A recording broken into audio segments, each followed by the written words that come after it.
That's its positioning, and that describes how, not how it competes, but why it competes, perhaps is the best way of putting that. Then we have strategic choices, which are about the business of the organisation, the business level strategy, the international strategy that it has if it's got international subsidiaries, corporate level strategy, how it approaches innovation, and that other item, which this is how I accidentally put it into the slides, acquisitions and alliances, but we haven't dealt with that, as I said, directly as a subtopic because I didn't think there was enough substance in that in the current version of the textbook.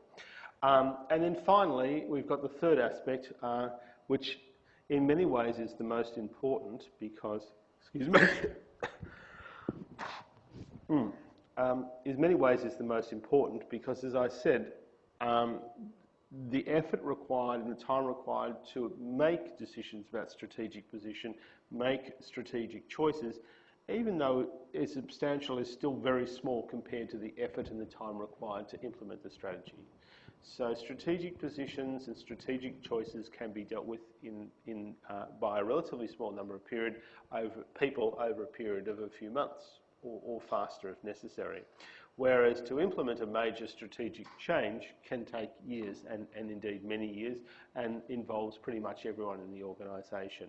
So getting implementing the strategy correctly is really a key component of the overall process. And so that involves evaluating what you've got, organising to make the change, observing the practices that you have and the processes that it affects. So we're just going to run through each of these topics now briefly as a revision and a reminder. So strategic position is what does the organisation do? Generally we talk about this as creating value because it doesn't matter whether it's a commercial enterprise or a not-for-profit or a government enterprise or an NGO, an association, they all need to create value. Why? Because they all consume resources and they all consume people's time and they consume cash and therefore whether it's a not-for-profit or a profit organisation they still consume cash, and so they need to provide something in return, some form of value that warrants the inputs that they utilise. So the creation of value is a good way to look at the strategic position of an organisation, and it's a juxtaposition between the external environment and what needs and should be done in that external environment and what the organisation can and should offer. And along the way, looking at this, we identify the organisation's goal and of course we both establish and manage the culture of the organisation. So some of the fundamental questions you need to ask when considering strategic position: what are the opportunities and threats, strengths and weaknesses? We know that that's the SWOT, but that's our starting point, not our end point, and I think the big problem with SWOT is that it's often considered as the end point. It's really just the opening of the conversation. This leads to a higher level conversation about what should the organisation be doing, how does the culture fit, and ultimately what is the business and corporate level strategies that we need to adopt for those goals. So some of the strategic choices we make are about what we need to change and the way we need to change it. So some of those fundamental questions are: how should the business units compete? What is the business level strategy of each unit? So we talked about corporate, business and functional level strategy. The corporate level strategy is very much about the structure, about levels of centralisation, about portfolios. The business level strategy is very much about whether the organisation or that particular part of the organisation, if there's several business units, competes on the basis of cost or price, a large market segment or a niche. And going back to some of the comments that, or some of the assignments really, do not confuse a business unit with a department. A department is a functional area in an organisation where a group of specialists in a particular professional area work together. The marketing department, the finance department, the accounts department, production, R&D, corporate, they are departments They can have a functional level strategy, or they can be part of the functional level strategy. The business level strategy is the way in which that a self-contained and complete component of the organisation competes in the external market to provide value to the customers. And so it's usually an entire business with all of the departments involved. The only exception is where some of the departments such as finance and corporate and occasionally marketing have been centralised, and it's shared across several business units. So a business unit is a complete entity that interacts directly with the environment. It's not a department.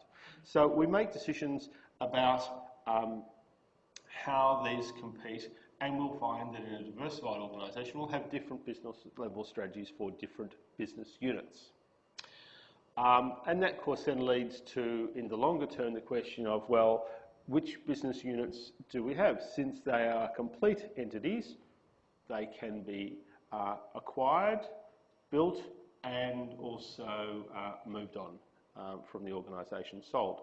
So therefore, an effective diversified business will have some variation in its business units over time. It will acquire new business units or build new business units as new opportunities arise, and it will shut down or sell older business units where it's no longer appropriate either for that organisation to own them, or perhaps they no longer have a great future because their industry is winding up. So the portfolio analysis enables us to identify different what we're going to do with the different business units.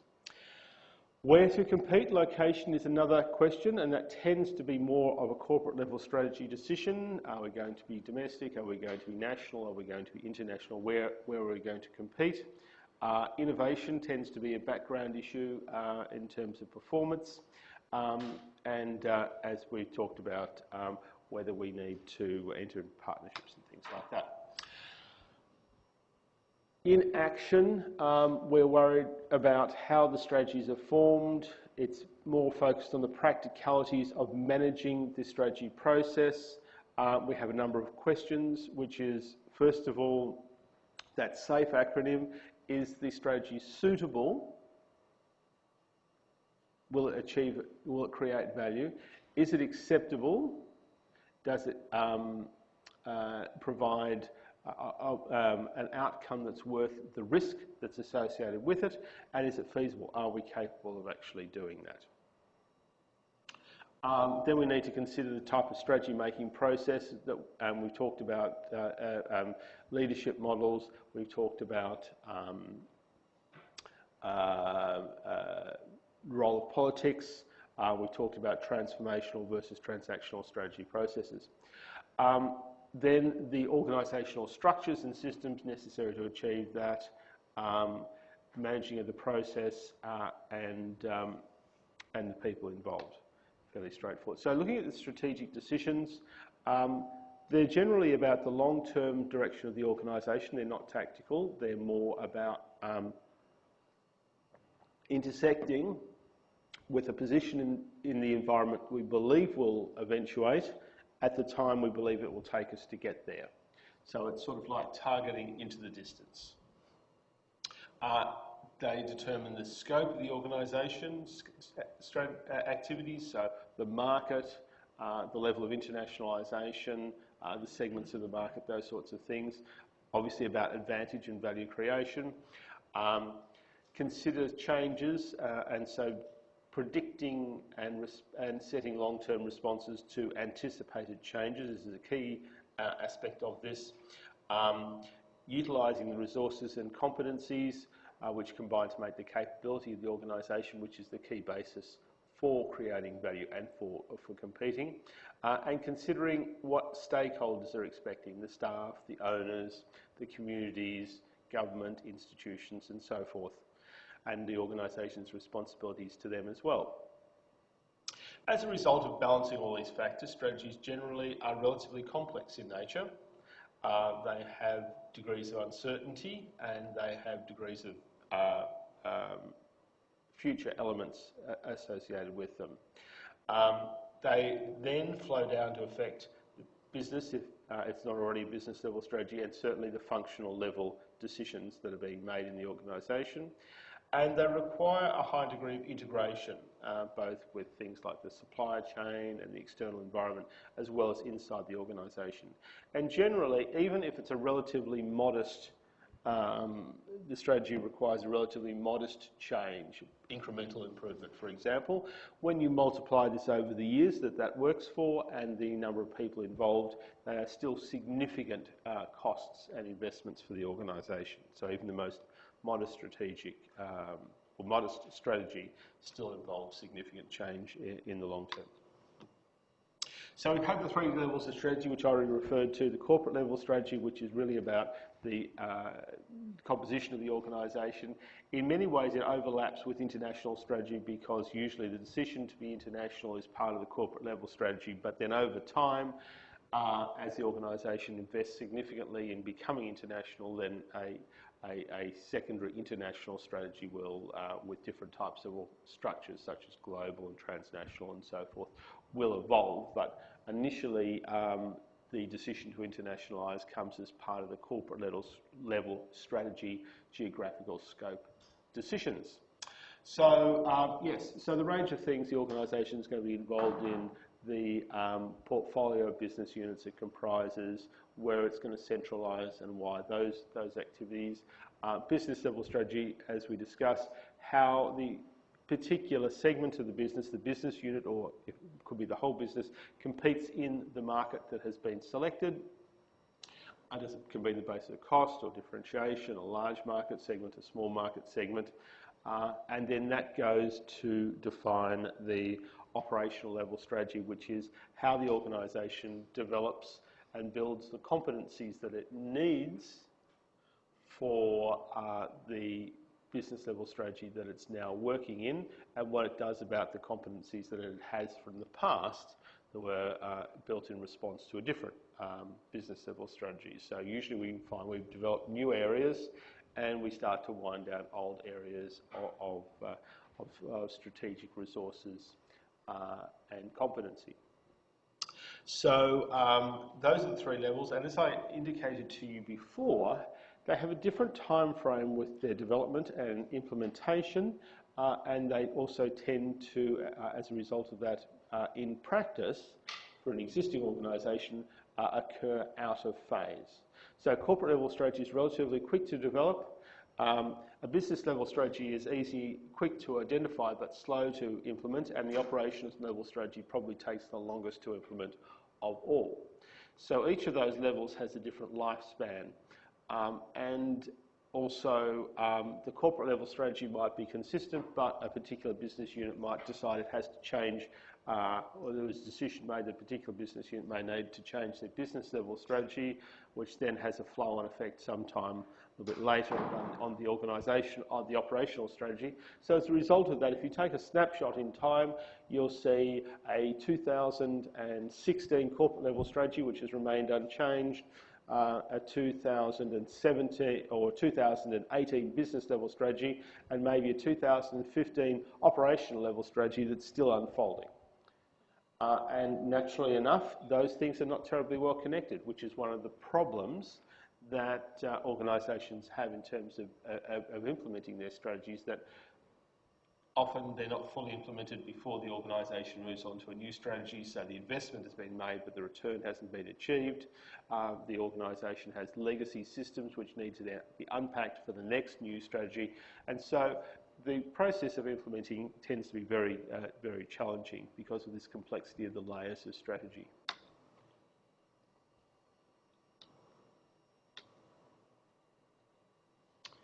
So we have the three basic layers: the corporate level strategy, which is about diversifying, it's about different industries, the level of centralisation, the level of vertical integration, and the number of business units. Business level strategy is very much about how the organisation competes in its market segment, what market segment's in and how it competes, and the operational level strategy is very much about how the organisation provides the competitiveness to meet the business level strategy. So it's worthwhile just revisiting again the idea of strengths, weaknesses and capabilities. Capability is the ability of the organisation to do something which is a combination of its inherent strength and its ability to mobilise that. So you may have a great capability, you may have a great strength, but you can never use it because it's not necessary. So for example, perhaps in the past, people with excellent memories had an advantage because they had a lot of knowledge in their brains and they could access it. But now, of course, if you need to know a fact, you just whip out your smartphone and you have a look and you say, okay, that's what I need to know. Or you call someone. And so accessing, making use of this strength of having a great memory is limited now because everyone can use it. So it's harder to gain a competitive advantage. So sometimes you can have a strength, but you can't use it. So the capability is a combination of the existing strength and the ability to use it to create a competitive advantage. So we have the capability to achieve our operational goals. We have the capability of managing those key resources. And so when we have a capability, the organisation is able to compete. Whereas an absence of an important capability is obviously a weakness for the organisation. And so we need to consider the strategic capabilities to help identify where the organisation is strong and where it's weak. So that leads us to the idea of strategic resources, which, coming back to the analogy of the person with a really good memory, so a strategic resource for that person would be their really good memory. Or for an athlete, a strategic resource might be an extremely high degree of endurance. And with horses, for example, the horses that tend to win the World Cups, like the Melbourne Cup and things like that, tend to have particularly large hearts so that they can pump more blood around. And so I normally find that those animals have abnormally large hearts. And so that would be a strategic resource for a horse. So they're the assets that we have that we can potentially utilise if we had the capability of doing that. So coming back to the athlete, so the athlete who has a high degree of endurance and uses this for running and trains themselves to run efficiently and effectively is able to utilise that endurance capacity. Whereas another athlete with a high degree of endurance who decides that they're going to go into shot put or skeet shooting or something like that doesn't need endurance. So although they have it, they haven't the competency to apply it in that particular situation. So that strategic resource is of no value. They don't gain a value from that particular strategic resource. So we've got to have the mechanisms, we've got to have the opportunity, we've got to have the skills to be able to actually utilise that strategic resource to gain a competitive advantage. So we combine the strategic resource and the competency of being able to use it, we get a capability, and that capability is what creates that strength which we can use as a competitive advantage. And that, of course, is the resource-based view. So this is really, I've just sort of jumped ahead a bit of myself, so this slide is just repeating that. The resource-based view basically says that organisations predominantly compete on the basis of their strategic resources. And there's enough data out. Most of it's a bit older now because we convinced ourselves of that and it hasn't really changed, so no one's bothered to check lately. But basically it's found that sort of 40–50% of an organisation's success is directly due to their strategic resources. Whereas if we compare that to market success, it only explains about 5%. The market only explains about 5% of the success of an organisation. So you can make a poor market choice, but have really good strategic resources and be successful. You can make a great market choice and have poor strategic resources and be unsuccessful. So that's the lesson from that. Hence the ongoing attention that's paid to the resource-based view, because it is really a great explanation of how organisations compete. And possessing the right strategic resources and the competency to be able to utilise them leads to, of course, a sustainable advantage. Okay, so what are some of the components? Well, we have general resources And we need to be quite careful about these. I put them in this way because this is the way the book refers to them, and to my way of thinking, it's slightly confusing. So, resource, of course, is a very broadly used term, and it would be nice if we called strategic resources something different, so we could label them more effectively. However, the name is stuck, and so we call them strategic resources, and they tend to get a little confused with operational resources. So, for example, your organisation needs a building, and it's in a good location, which sort of is desirable. You can't operate without the building because you need all your staff to have somewhere to work, they need to interact, you need to physically house many of your systems inside the building. So you need this physical presence, you need this infrastructure to be able to operate. So does it provide you with a competitive advantage? No, not necessarily. It would have to be something special about it. It qualifies you to be in business. If you don't have the building, you can't just have your staff wandering around the streets holding their computers and trying to work together like that. It's just not going to work. So you have to have a workplace simply in order to be in business. That just qualifies you to be in business. It doesn't mean you're going to be successful. It contributes nothing to your success. So nevertheless, we'll call those resources. Similarly, you'll have staff who turn up at work, they do what they need to do, and then they go home and they make sure the wheels keep turning in the organisation. Now, we'll call them human resources, but do they necessarily contribute to your competitiveness? No, many of them will simply be there to make sure that the operations continue, but doesn't make them competitive, it just makes them present. So again, your factory is able to produce the plastic cups. Doesn't mean you're going to be successful, it simply means that your human resources have enabled you to perform your activities. So in this group of things, we will have a combination of, if you like, company resources and strategic resources. They're owned by the organisation, they have a value, we've got some machines, that's worth some money, we've got a building, that's worth some money, and we need them to operate, but they're not automatically, and in most cases, in fact, are not strategic resources. The strategic resources are few in number and usually very hard to find.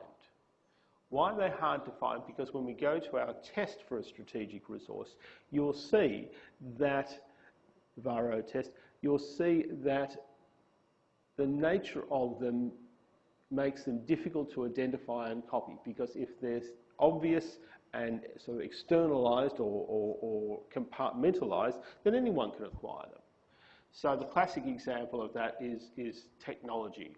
So you can acquire some technology and say, we've got a competitive advantage because we bought this. We bought this machine, we bought this software, we bought this system. Great, we've got a competitive advantage. But the fact that you bought it means that everyone else can go out and copy it straight away. They're just going to go and buy the same thing, and then they've got that same. So in terms of competitive advantage, it's very short. You're the first people to get this new automated machine from Germany. They're not producing a lot, it's a little difficult to get, so you've got a definite advantage. However, if any of your competitors is pretty keen to compete with you directly head on, they're going to go and make the effort to get that machine. It's not that hard, it's never going to be that hard to do to get a piece of technology. So technology at best offers a short-term advantage. And so for a moment, 6 months, 12 months, it could be a strategic resource. But it's not fully integrated, it's not built into the organisation in a way that's very difficult to separate and very difficult for another company to copy. And so we talk about time-based diseconomies of scale. The reality is that anything anyone does to gain a competitive advantage can be copied.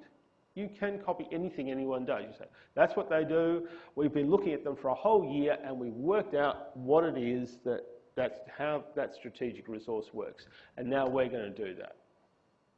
So it's not a question of if, it's a question of when. But the clock's always ticking.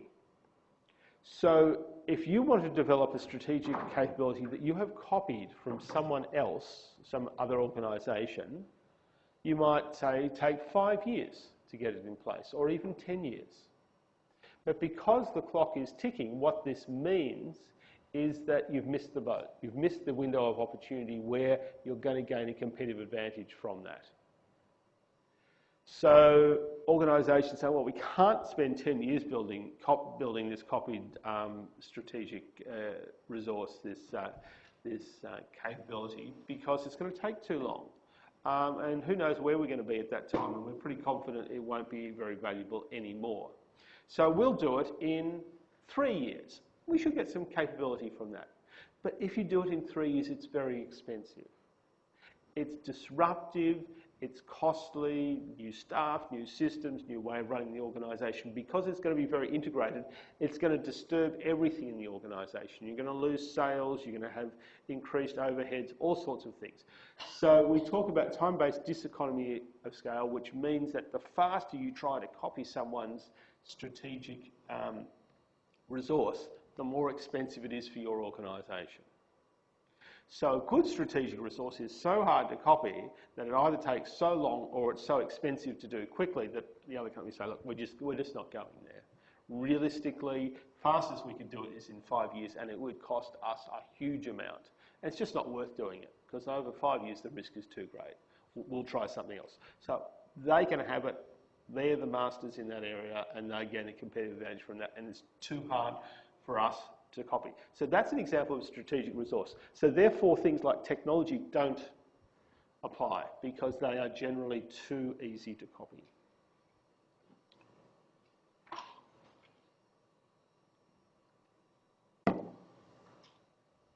Having said that, what's the purpose of patents? Slow it down.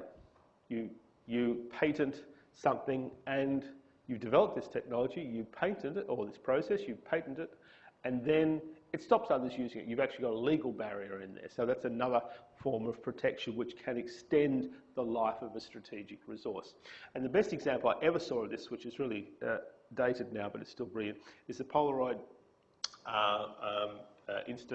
Polaroid camera company, who produced in the 1960s the cameras that could instantly produce a photograph with chemical-based photos, and they still sell them today.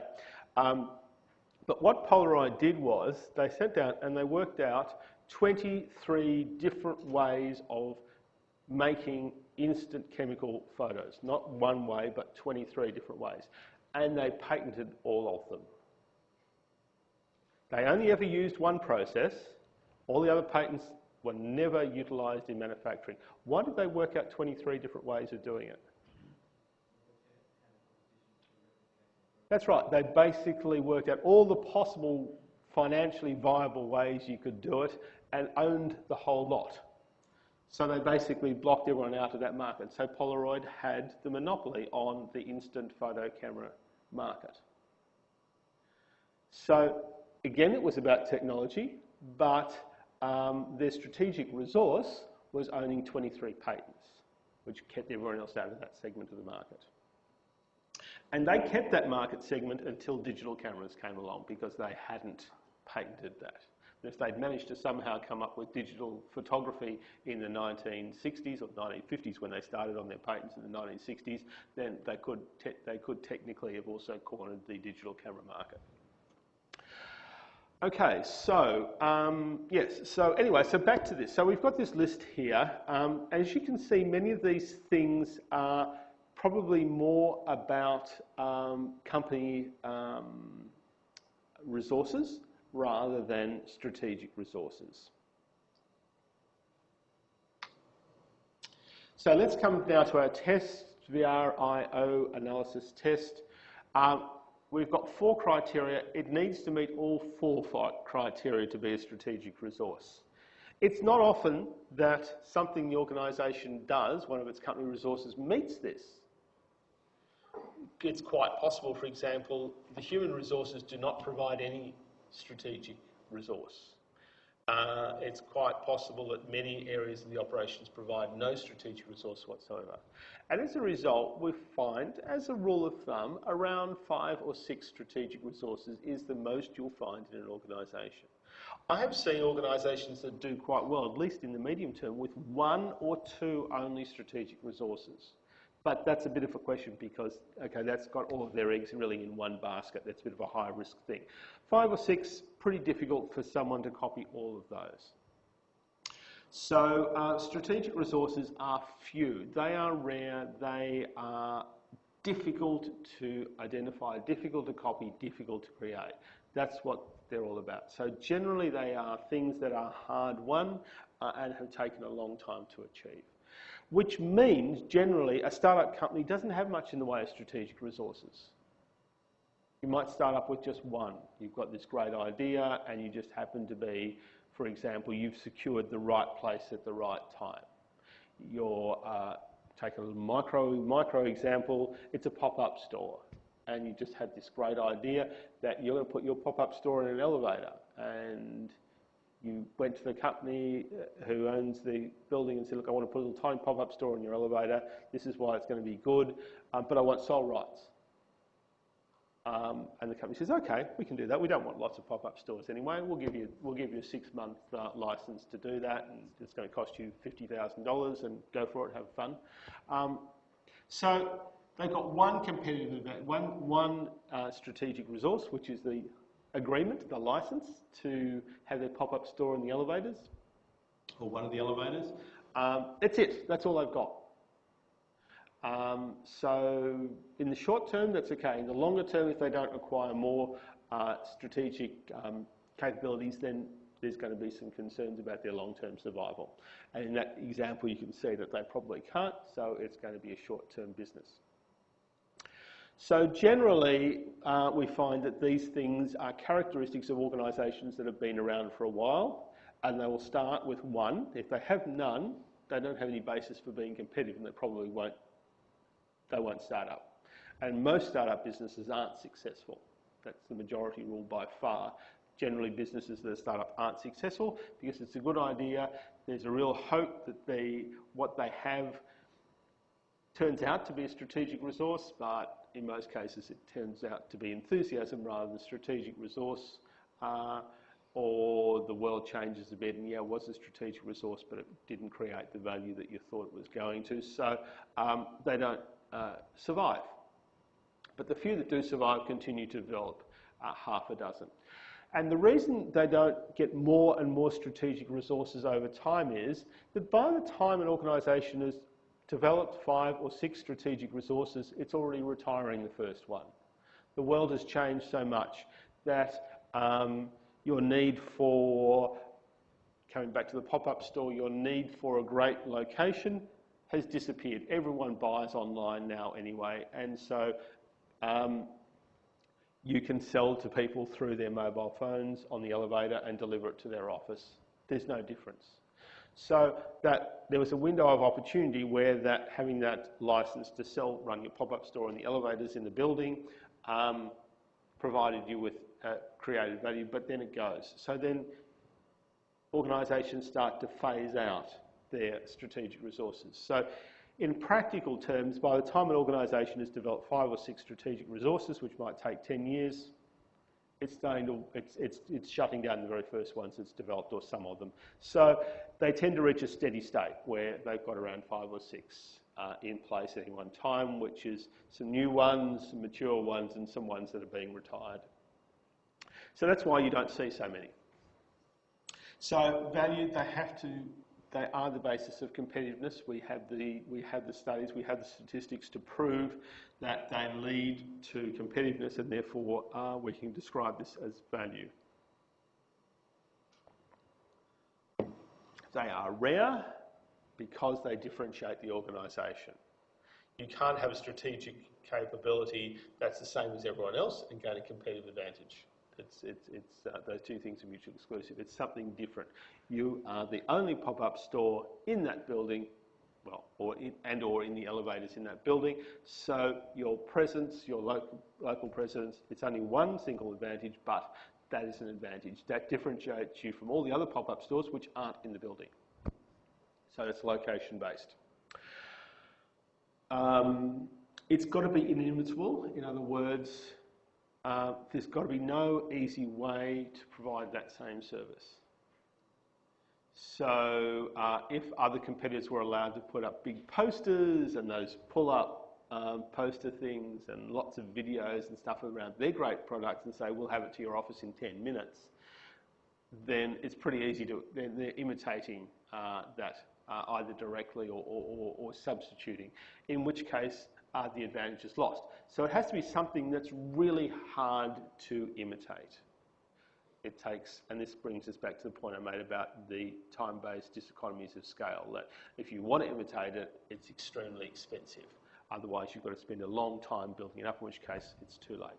And then there has to be organisational support for it. The organisation has to recognise it, value it, and utilise it. And so organisations, for example, often don't know what to do with innovation. We talk about innovation, oh, we need innovation. And then we've got innovative stuff, but we don't want to know about that. Don't talk to us about that's disruptive. We've got our systems, let's just leave well enough alone. So we're not going to pay any attention to that innovation. So often organisations shut down their internal capabilities because it's disruptive to use them, it's uncertain, it doesn't quite match their systems, because in many cases the development of a strategic resource is not as rational and as planned as you might expect. It's a nice idea to imagine the organisation sits down, and all senior management team, the middle managers all sit down and say, now, let's do an audit of our strategic resources. How many have we got? And after much discussion, identify 4. So, well, that's not too good. We should have 6. So we better start developing some more ones that are currently geared to where we think the environment's going to be, and we're confident it's going to provide us with a strong competitive advantage, and develop those. And we also need to have a wind-down plan for those ones that are looking a bit old. But the reality is organisations don't do that. The strategic resources tend to develop a little more in direct response to the organisation's environment. We're capable, we're organised, the environment wants something like this, and we're the people who can build this strategic resource to give it that capability. And so that tends to happen in an informal and fairly poorly controlled approach. As a result of that, organisations can have strategic capabilities which it doesn't really utilise properly. It's happened, it's there, it's a response to the environment. It gets a bit of a competitive advantage from it possibly, but it's not working at heart, it's not leveraging at heart. So, you know, if you take a simple example, which is not really a strategic resource, but it's more obvious, a balance sheet. If an organisation's got a lot of cash, it can just say, great, we've got cash, that's pretty good. Now, where are we going to get a coffee? Who wants a coffee? And just forget about it. And say, it's good we've got cash, why not? But another organisation will say, we've got cash, we should be using this. We're here to do stuff, we're not here just to hold cash. We should be spending this to improve on our marketing, on our R&D. We should be making ourselves more capable. So that's an organisation which has got the support to leverage the use of the cash, whereas the other organisation said, hey, that's nice. Did you know how much cash we got in the bank? That's really good. And they're not making use of that resource. It's not really a strategic resource because it doesn't meet the criteria of inimitability. It's reasonably easy for you to go and get some cash. You go and you do an IPO, or you go to the bank and you've got some cash. That's not so hard. So it's not inimitable. So it's not a strategic resource, but it gives you the idea of how organisations can choose to utilise it, support it, or ignore it. So we've got those are the criteria. And as I said, we apply those to the individual capabilities to work out which are the ones that meet the criteria. But as I said, it's very important not to be over generous about these things. And when you identify a resource, you can't simply say, well, our people are a strategic resource because, well, they're our people, right? So that's really good. And we gain a competitive advantage because our staff are great. We really need to be more clinical about that and say, in terms of what produces a known competitive advantage, They have to be people who really make a difference. So they could be, I don't know, professionals, for example, with high degrees of qualification, such as doctors in a hospital. Rare, there's just not a lot of them around. You know, we could really use more doctors. They're hard to get. Inimitable, it takes a long time to grow a doctor. So you want to start up a new hospital, good luck. I don't know where you're going to get them from, and it's going to take you 10 years before you've got a bunch of inexperienced doctors, not even experienced doctors. And organisational support. This organisation is all about making the best use of our doctors. There's a doctor, we don't waste their time, they don't do admin, they're out there busy doing doctoring and all of the activities that create value.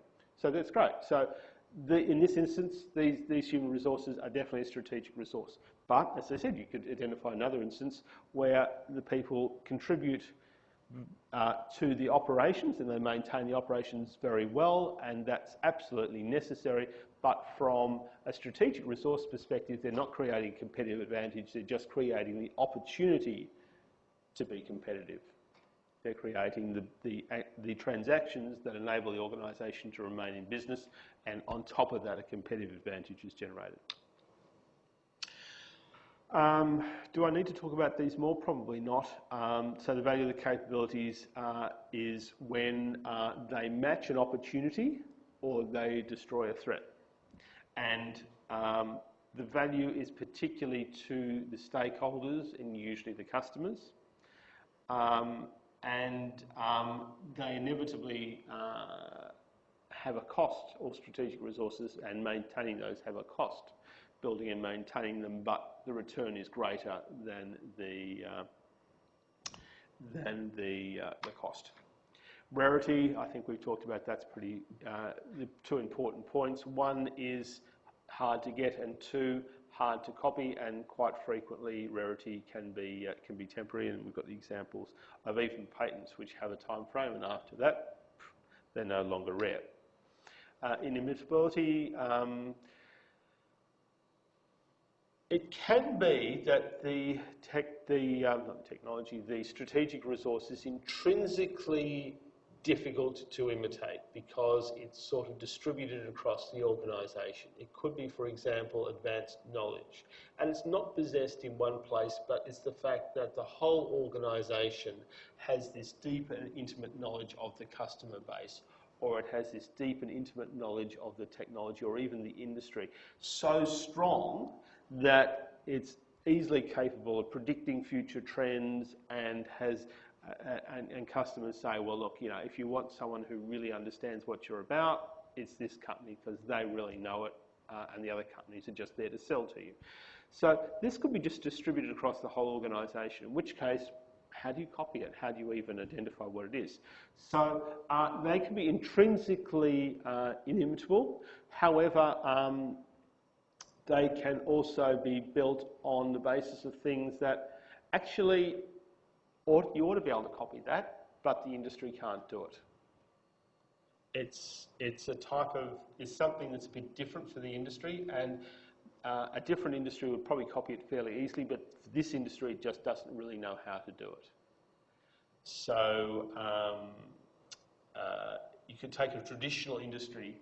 Actually, a good example. So the Australian wine industry became very successful. It was not very successful, and then it became very successful over a period of only about 10 years. And how did it do that? It did that by introducing a high level of technology across the board, so that the use of biology in the fermentation process, their understanding of wine maturation, their ability to predict when the grapes were at the optimum, was all done with a level of technology which at one stage they got too carried away and they started to make sort of super high-tech wines, and they pushed it too far. They could, for example, make sure that a wine was absolutely identical year on year, and that got a little too carried away because in actual fact the customers didn't quite want them to destroy that level of variation in the wine to that point. They liked the idea it was always going to be good wine, but they didn't mind the idea that it varied a bit from year to year, because what's the point in buying it the next year? You just buy it one year and you keep it for a while. So they got a bit carried away, they went too far, and they backed off a bit on that. But they basically implemented this technology industry-wide. They this was based on a plan of creating a capability in the Australian wine industry through courses, university degrees, a National Wine Research Institute, and a whole range of other things that enabled them to lift the level of technology up here. And the rest of the industry was down there. You say, great, okay, so they've got technology, they can adopt it. But the rest of the wine industry was so, internationally, was so immersed in their traditional ways of doing things that the fact that they use technology in every single area, in marketing, in contract negotiation, in planning, in process, in everything, it was such a big step for the rest of the industry that it was too much. And so the international wine industry wasn't able to just simply acquire this. It was too different. And yet, but another industry, the automotive industry, would say, sure, we do stuff like that. Even the beer making industry said, yeah, we use a lot more technology. We do most of that. We could acquire a few of those ideas. They're quite good. But the wine making industry internationally was so embedded in its own way of doing things that this idea of this sort of very high level of technology right up at the top of biological science was too much of a challenge. So they didn't copy it. And in fact, the only way that it's managed to disseminate through the rest of the industry over the sort of subsequent 30 years was by international wineries poaching Australian winemakers. So they ended up getting poached and ended up working all around the world, specifically to bring these ideas through and not so much change the companies, but start to bring the ideas into these companies that you can do things a different way. So sometimes the inimitability is really just due to the industry. The industry is embedded in doing things one way, you do it quite differently, and there's clear space between the two, and it's too difficult for them to cross over. Or it's going to take them forever to cross over, which is the same. So sometimes it can be intrinsic, but sometimes it can just be the physical gap. The organisational support, we talked about that, so the knowledge, both explicit and tacit, is probably the important thing. Explicit knowledge helps the organisation build systems that take advantage of the capabilities. Tacit knowledge is the informal operationalisation of that. We need a bit of both because we can't have systems for everything, but frequently organisations will have more tacit knowledge, which means they're sort of able to use their strategic resources or strategic competencies to some advantage, but they're not making full advantage of it because they don't have any formal systems. So it's a bit like if you've ever contacted someone and said, look, I need to do this, and they say, I know exactly what you mean. What you want this is, yeah, that's exactly what I want. Yeah, our systems are really difficult. It's so hard to do that for you. However, what I can do, if you leave this with me for a few days, I'm going to go and speak to someone and I know how we can make this happen. So that's tacit knowledge, informal systems, strategic capability, you're satisfied, it all works, but the organisation lacked the formal system to do that. And so quite frequently we find that, and clearly if there was a formal system, when you ring up and the person says, look, you know, I want to do this, oh, okay, that's fine, details, thank you, okay, I'll type it in, okay, it's done, you're now going to get what you want. We've got a formal system, and then obviously more advantages gained from that rather than relying on you just being lucky enough to speak to the right person. And indeed, I don't know if you ever experienced this, sometimes you'll ring up, particularly with institutional sorts of organisations, you'll ring up and you say, look, this is what I want. And they'll say, no, we can't do that. And you think, it's really unreasonable. I bet they can really do it, but they don't have a system. So you ring up again. Oh, I'm not really sure. You ring up a third time. Yes, I know what you mean. Just leave it with me for a few days. I can get it to happen. And so it's just luck. Because there's not that formal system in place, you will stumble upon, as a stakeholder or a customer, you'll stumble upon a channel that takes you to that strategic capability, but you can just as easily miss out on accessing that. So the organisation as a whole, therefore, is not making maximum use of its strategic capabilities. There's a randomness built into its effect. So we tend to find we've got a combination of this tacit and explicit knowledge and systems which affect the value we can generate. And clearly, we want as many explicit systems as we can have and knowledge as we can have without starting to create too much bureaucracy, so as to make the best use of these strategic resources. Because theoretically, of course, you want them fully available at the maximum organisational capacity. You want to use them as much as you can. Why? Because it took a long time, and if you calculate the total cost of building that, which usually organisations can't collect the data on it, or they don't bother to because it doesn't fit into their normal reporting systems. But if they were to go back and try and reflect on the real cost of building a strategic capability, they'd realise it was huge. So a lot of time, a lot of cost associated with that. You really want to make maximum use of it and have it as available as possible. But the reality is that organisations don't do that as well as they should. So we can have a little checklist. Everyone did that in the assignment. Don't get confused with this table, which is a generic one, and a specific situation. It's really important to explain why. So if you have an exam question and you say, okay, I'm going to do a table and show this, don't just say strategic capabilities, yes, yes, yes, yes. Provide some argument. Provide some argument to explain. Just a few words is often enough to say it's rare because only a small number of microsurgeons graduate each year, so there's only a few of them available in the market, or it's rare because it's protected by a patent or something like that. Okay, on to the next topic, strategic groups. Strategic groups are, and I didn't put a picture on this. No, I didn't think I did.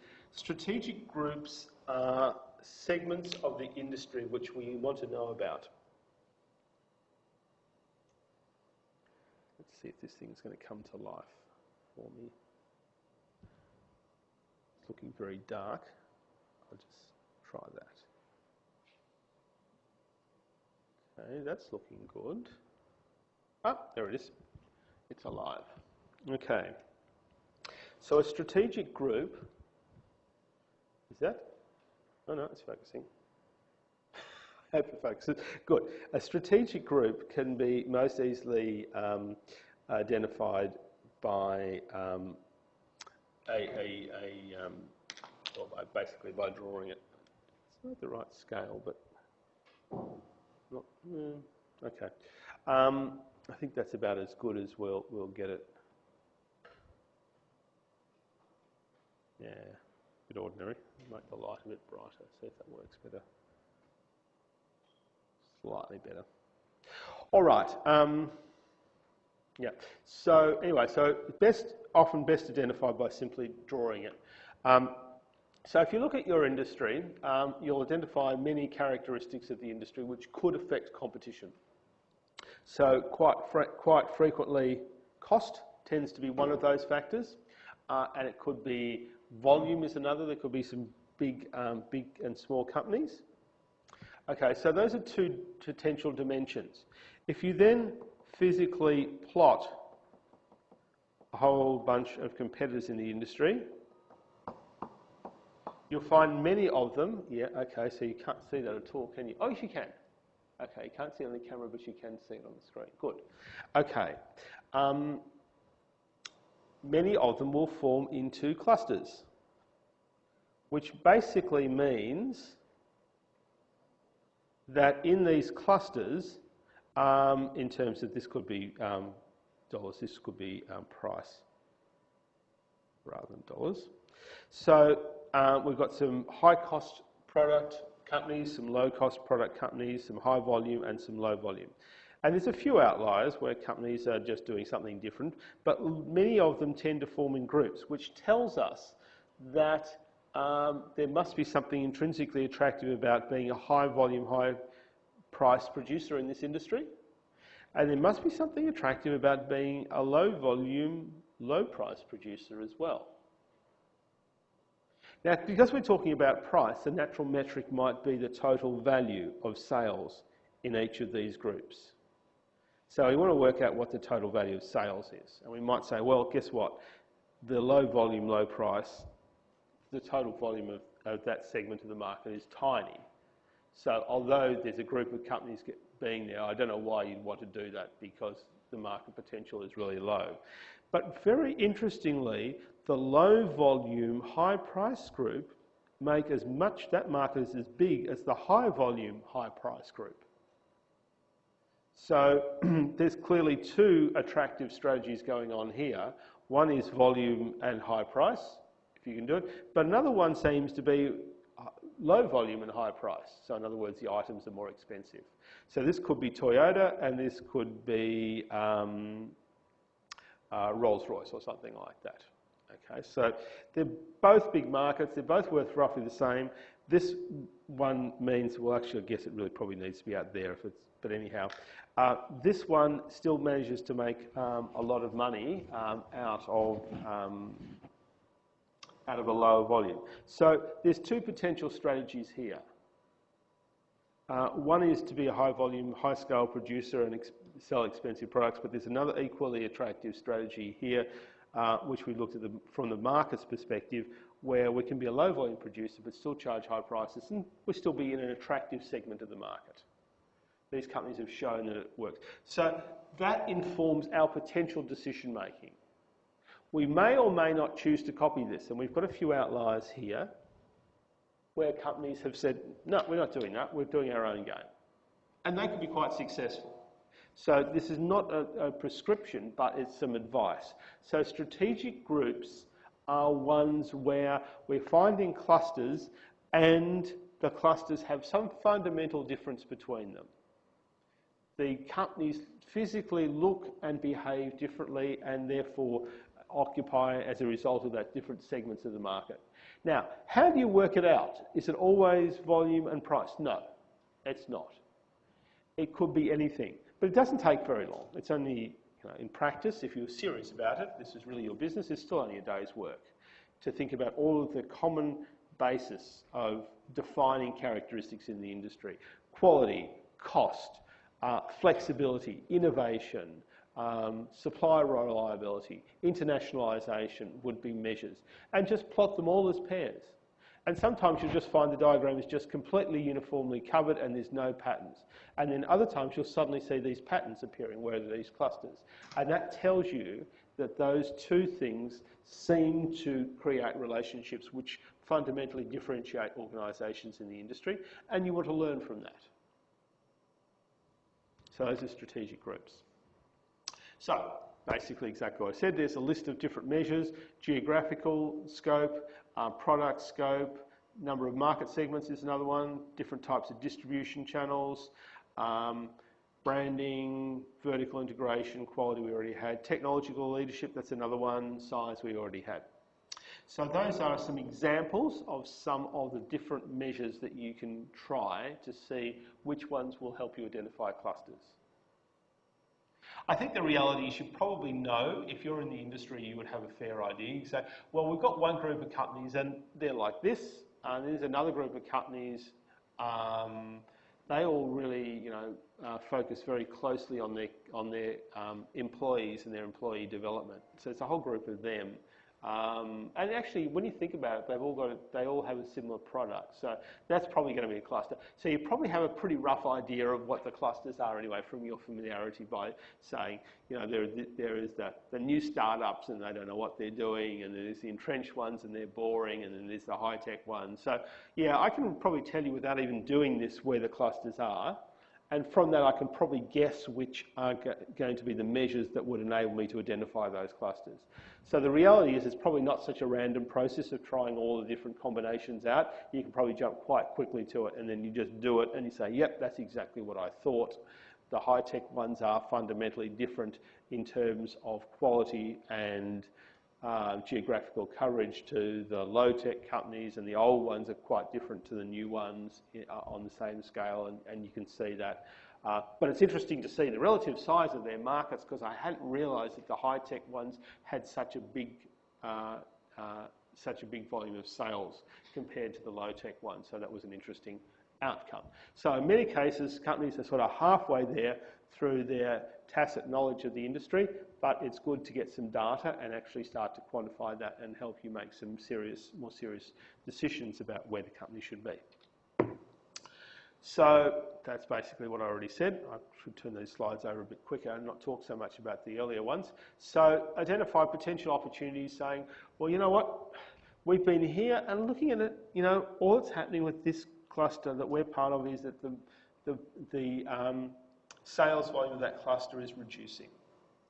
It's probably got not a good future, but if we look at this one, for the last 10 years, the sales volume has been increasing. So probably a good strategic decision for us is to move from here to there. Okay, moving along. Market segments. From a strategic perspective, our primary concern at the business level strategy is to decide whether what segment of the market we're going to service, so as to choose a business level strategy and decide whether we're going to be broad or a niche. So from that we then follow on yet another level of detail at the marketing level where we consider how we're going to promote the company to different segments that we have decided to service, but that all assumes that that's all based on the decision to service a certain segment of the market. So if the organisation makes a decision to be broadly differentiated, that means it's going to service a large or all of the market, then the marketing process, quite separately, will then divide up how it's going to promote itself to all of those different segments of the market. If the organisation makes a decision that it's going to be a niche company, it's going to only service a particular niche, then the marketing department is going to be more concerned as part of the functional level strategy as to how they promote the organisation more strongly than others to that one niche. But the need for segmentation of that niche is probably very low. So we've got two levels.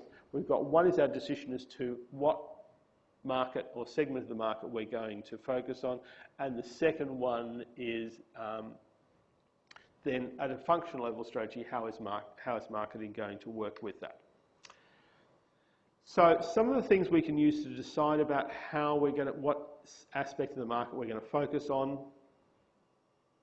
is the characteristics of the customers, the situation under which the purchase process occurs, and their needs and preferences. So we might find that, for example, we're a high-tech company, and so we say, okay, well, the market, we're probably going to focus on a niche. Our niche will comprise younger people who like to purchase online, and their preference is for a particular range of products. They're younger, they probably don't generally have houses and things like that. They're more interested in personal things such as clothing, personal items and so forth. So that tells us about that. So obviously highly informed by the marketing function, but it's about the scope of the organisation, and then once you've made that decision, then there are marketing plans that fit into that decision. Value chain, important, but probably starting to get a little bit dated as a concept now. It relates back to the 80s when we really weren't as aware of how we create value as we are now, and it really drew attention. Did I put the diagram? Yes, I did. Drew attention to where you can find strategic resources and what other parts of the organisation exist to ensure that operations continue. So this basically said that along the bottom row there you can see we've got inbound logistics. That can create value. Why? Because you can buy things cheaper or better. And the smarter you are about purchasing, the better connected you are, the more knowledgeable you are, the better job you do with the inputs to the organisation. So if you happen to run an aluminium smelter and you can do a deal with the government that you get your electricity for 50% of the price of anyone else, you've got a competitive advantage. Where did it come from? It came from your long-term government contacts and your negotiation capabilities. So you can get a competitive advantage from logistics. You can get a competitive advantage from your operations. You can make the best aluminium in the world, and they come to you specifically because when they're building an aircraft, they want the highest quality aluminium you're the people who produce it. You're better at refining aluminium than anyone else. Outbound logistics. Your competitors can get it to you, the product to their customers in 2 hours, and you can get it there in 15 minutes. So some people will say, I need it now, it'll be there in 15 minutes, just like pizza delivery. We can get your, whatever it is, your spare part there in 15 minutes. For example, we used to have, in these projectors, if the light's blue, if we got the lights replaced in 15 minutes, we can salvage the situation. If it's going to take 2 hours, then the lecture's done and we've missed having the projection. So, replace your light bulb in projector company who says we can do it in 2 hours. All right, well, thanks, cancel the lecture. Another one says we'll be there in 5 minutes and we'll have you up and running in 15. We'll get the business.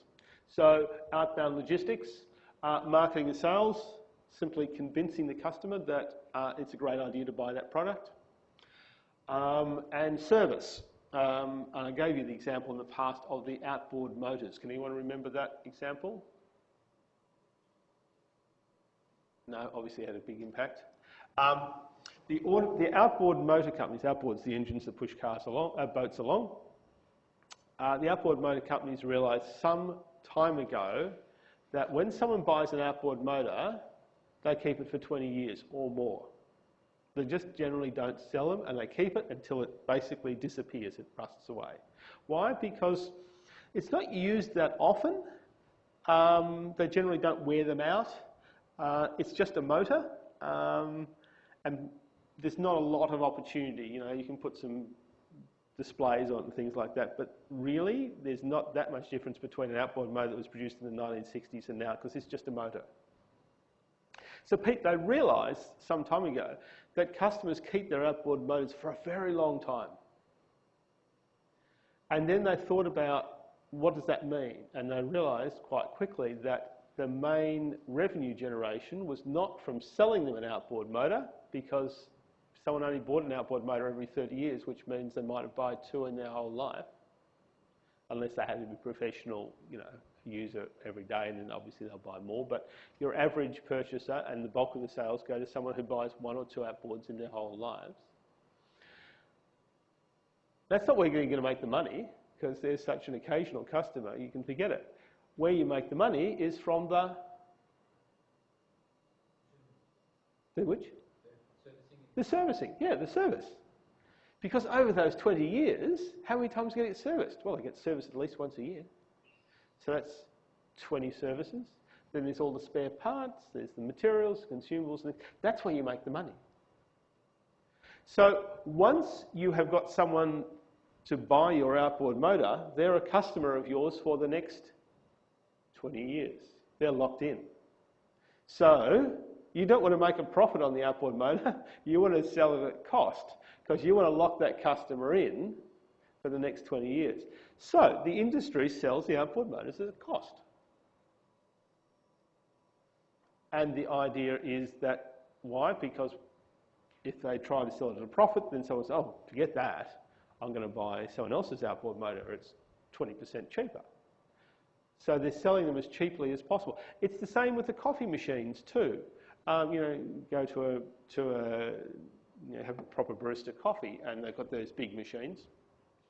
They're very inexpensive to rent. And the reason is because the coffee company makes all their money from the... What do you think they make their money from? The coffee sales, right? I'm going to have a contract for supply of brand X coffee. Great, okay, you can rent the machine for $10 a month. We'll maintain it for that $10 a month. It's just a little hurdle to make sure that you're serious about this and that we're not investing in something and finding that you're not really going to sell any coffee anyway. And let's get selling you that coffee, because that's where we're going to make the money. We're going to sell you $5,000 worth of coffee a month. Forget the price of the machine, that's irrelevant. So often there's money to be had in the service because there's a commitment. Once you've got that big coffee machine installed in the middle of your shop, are you going to change to a new coffee machine a month later? No, you're probably going to sit with that for at least 12 months before you want the disruption of having the coffee machine out and a new one in, and maybe the new one doesn't work as well and everyone's used to it and you're busy. So the coffee machine sits there for 5 years at least. And often it's the coffee company that comes and replaces the machine because it's cheaper for them to have a new machine in terms of maintenance. But the user probably would be happy with the coffee machine like the outboard motors. But just keep it. That's fine. So often there is a degree of enforced customer loyalty as the result of the original transaction, and that means the potential for making value out of the service is great. So those are all the things where we can clearly create a value, we can differentiate, we can make a profit, we can make our mark. It's just the same for not-for-profits, right? You can do exactly the same thing for a not-for-profit as a charity and still create a value. It doesn't have to be a financial return. It can be any type of return. So that margin means the difference between yourselves and the other competitors. Why do you do that better? Okay, so we've got all of those things. Now, above those, we've got a range of other activities which occur, but we call those support activities because they're not going to intrinsically create a value. And we talked about that before. We've talked about the fact that just generally having people, just generally having a building, just generally having technology, just generally buying stuff is, whilst necessary to maintain the business, doesn't automatically create value. Just because you had the doors open and people at their desks working doesn't mean you're creating value. It just means you're creating activity. It's only value when it's better than what other people do, what other companies do. So we have these range of support activities which exist in order to enable you to create value through the primary activities. Now, as I said, this is a bit dated. 1985, that's about right, 1984 is when it came up. It's really, at the time, we just didn't realise that. Now I think the reality is that value is a bit more uniformly generated across the organisation. But at the time, we didn't really know how to create value, and so this was a sort of like a low-hanging fruit process. It's a bit like quality. At the same time, we were implementing quality, and so you would see in a diagram like that, quality department, because you had to have a quality department because the organisations couldn't do quality. But now it tends to, we've had it for so long as a management process, it tends to have percolated through, and you'll rarely see a quality department because it's just a normal activity that occurs. And so in the same way, strategic resources have tended to become uniformly adopted across the organisation. And so we don't, this is probably a little dated in the sense that you can never, this suggests that you can't create value from technology development, but you can. It's just that probably in the 1980s we never did that at all, and we had to recognise that fact. Okay, so this helps us identify clusters of activities that benefit the customers. Where is our value creating? Is it up the front? Is it down the back end? Where, you know, and then we can apply the Vario analysis to that rather than wasting a lot of time applying it to things where we discover that there is no value created. So it's just a bit of a targeting tool really now. It does tend to enable us to bring back our attention to what the business is all about. If we say that value creating is the bottom line, then when we asked to describe what the organisation does from a value creating perspective, we can talk about the bottom line. Well, what we do is we purchase materials produced in developing countries that are developed using fair trade and sustainable practices. And in our operations, what we do is we bring different things together so that we've got different products which we put together to make, attractive combinations of some sort.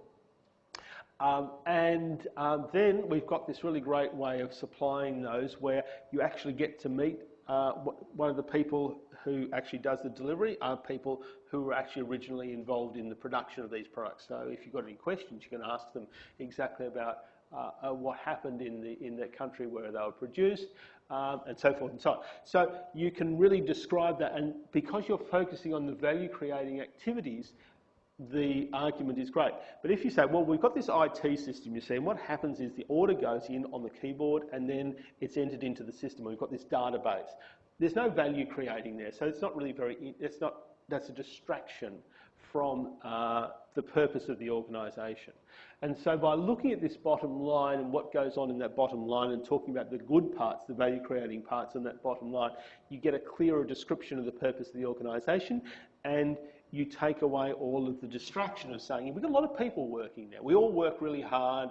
We're a hard-working organisation. That's not about value. That's just a very generic description. But if you focus on the good bits of that bottom line, you'll tend to pick the real value-creating things, which, of course, is the real purpose of the organisation. Because no one says, purpose of our organisation is to be open. That's right, we open up every day. We use electricity, that's another purpose of our organisation. Everyone sits at a desk, that's a purpose. That's not a purpose, that's just an activity. So if you just describe everything, you tend to pick up all of this activity and it's not the value. So the bottom line of the value chain does tend to draw our attention to what is the value creating part of the organisation and help you describe the purpose in a clearer and less cluttered way. So I think that's pretty much it. We can also use it for internal cost analysis. And again, this was probably more of a 1980s type concept. I think we generally got much more lean. But organisations say, well, let's have lots of IT and human resources. Let's have lots of human resources because that's good, right? IT is good.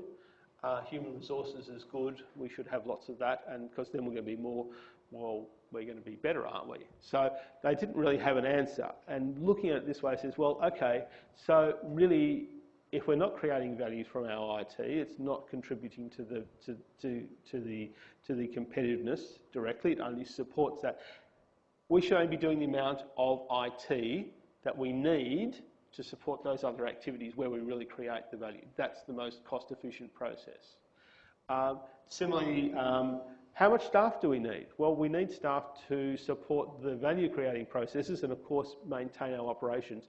But in other areas, we really have to question, do we need staff for those other areas? So this, of course, led organisations to become a lot more simple and do a lot more outsourcing. So in the 1980s, when this came out, organisations did everything.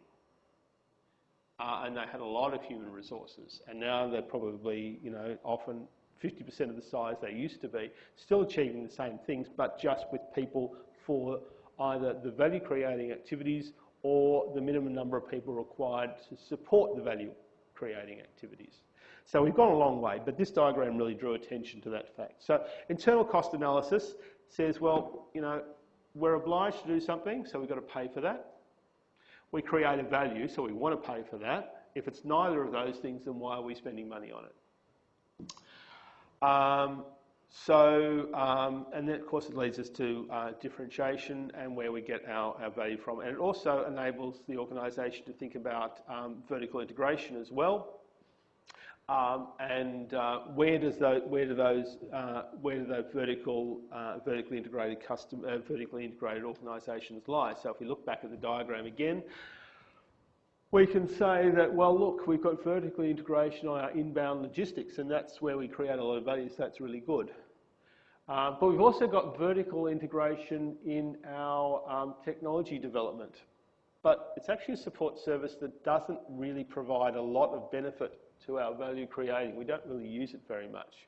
We did that because we thought it was a good idea at the time, and we produced a bit of technology, but we don't really use it because our value is really in our inbound logistics and our service. And most of the technology benefit that we have is not great. So I don't know if you've ever noticed, but I've observed some products develop very fast, and some products, I think it's been 20 years, and this product basically looks the same. They haven't changed it in any way. And the reason is they don't need to. The advantage in that industry is not from the manufacturing process, it's not from the product features. It's from the supply chain. It's from the service. So they spend the minimal amount that they can on that. So they looked at their value chain and said, technology development's great, but guess what? We don't gain a competitive advantage from our operations. So we really just don't need that. So it leads to that sort of question, and as I said then, therefore, vertical integration in technology development sounds great, but if you're not using technology development to support a competitive advantage, why the extra complexity? So it helps to make a more critical decision about some of those structural things. I think that's probably enough. Yeah.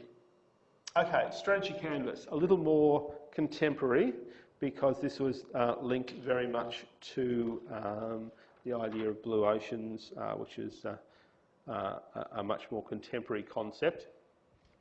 It assumes that all of the sorts of things we've been talking about, strategic resources, value chains, are well understood and the organisation is operating pretty well.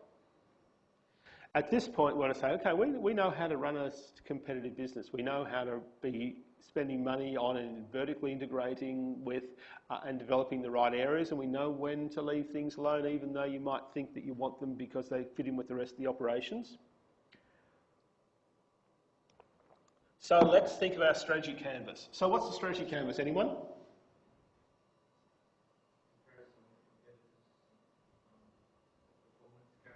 A range of performance characteristics. So what sort of performance characteristics? What would qualify something as to show on the strategy canvas? Yes, critical success factors, a basis for success. So we draw our horizontal axis, and in actual fact, this is really a histogram. These are separate items. There's no real connection between them. So we've got our critical success factors 1, critical success factor 2, critical success factor 3, critical success factor 4, critical success factor 5, and maybe about 6 or so. Thank you. That's all right, because I had to write that anyway. Okay, so we've got our critical success factors along the bottom. Up this end, we will have the common ones where plenty of people do it. Plenty of companies do these critical success factors. So if it is a cinema, let's consider a cinema. You go to the cinema to see a film, and there's a few little things that you may have observed, which I'll now bring into this example. You go to the cinema to see a film and you have an experience. So some of the characteristics of a decent cinema are pretty much uniform. Everyone's got that. So what would that be? Current, sorry? Comfortable seating, yeah. The latest films, 3D capacity. These are critical success factors. Maybe not the 3D capacity so much, possibly. What about price? Price, okay. So these are critical success factors, and most of them will have those.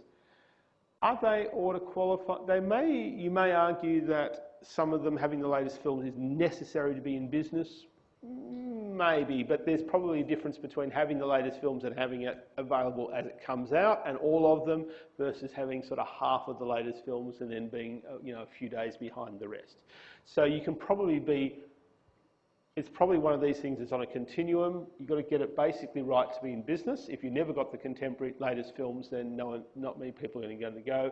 But you can be really, really up to date, or you can be just sort of, a little roughly there. So we've got examples of films, seating, and price, right? And those might be films, seat, and price. Okay, so those are three, and probably most of the companies do that. Most of the cinemas do that fairly well. Some do it better and they're more successful, and some do it worse and they're less successful. So it's probably a critical success factor as opposed to a criteria. What would be an example of something that is not a critical success factor but you have to do right?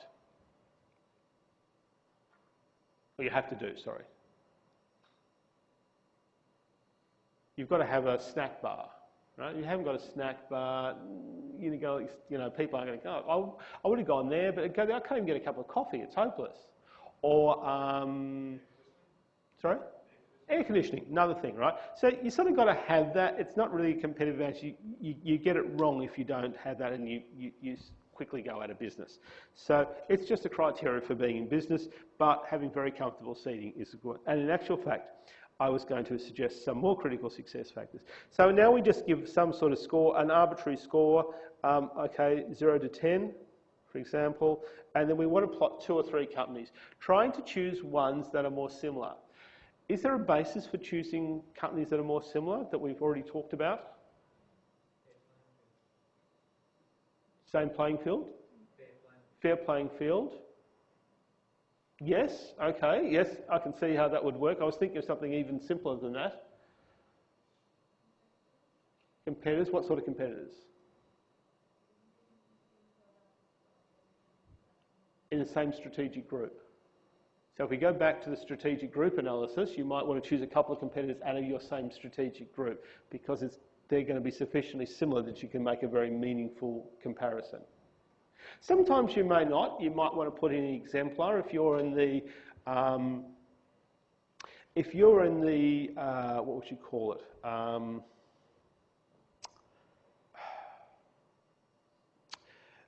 The group of convenience stores, that's what I'm trying to think of, convenience stores. If you're in the convenience store industry, okay, you might say, well, okay, we've got 7-Eleven, Food Plus, something else. So these are all these small convenience stores. So you might plot this, but you might decide to plot Woolworths or Coles along there as well, even though they're in a different market. Why would that be?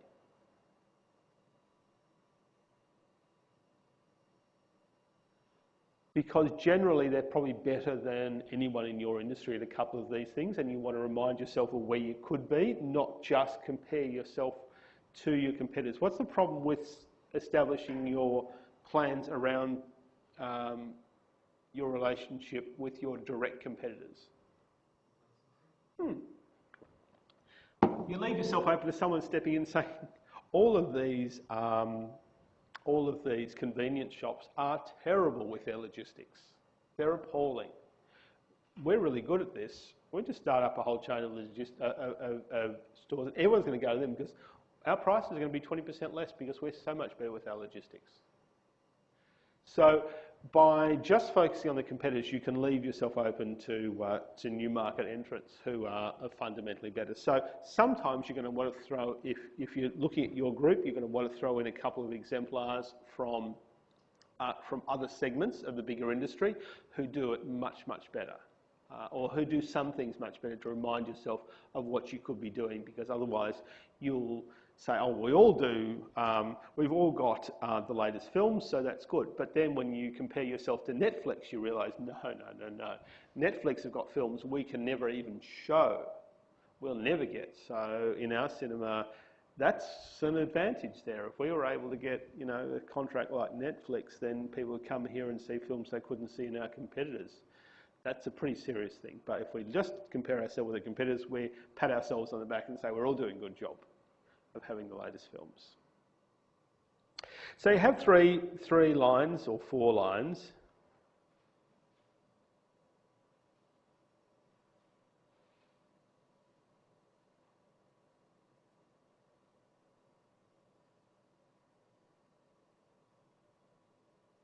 Okay, there's 3 different companies, A, B and C, and that sort of first half is business as usual. It's the basis of competition, but nothing special.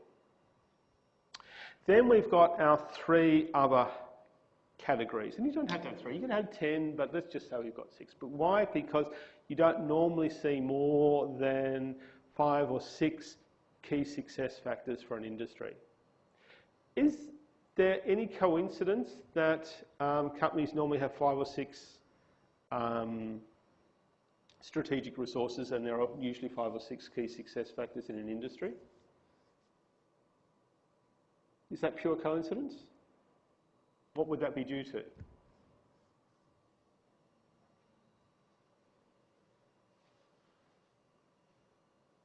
What's the criteria for something being a strategic resource? apart from the test. It has to create value, which means it has to be something the market really needs. So key success factor defines the context, if you like, for a strategic resource. The two things are really related. There's going to be the odd exception where somehow or other you're doing something different, and that's a blue ocean, right? And so that's really a new market segment. But if you look at the traditional part of the market, which is well established, then you're generally going to find that there's only time and space for 5 or 6 or maximum 10 and minimum of sort of 1 or 2 key success factors or critical success factors that are the basis of real competition, and therefore companies are going to have roughly the same number of strategic resources to respond to those, because usually they're quite different. Okay, having the right films and having comfortable seats require fundamentally different competencies.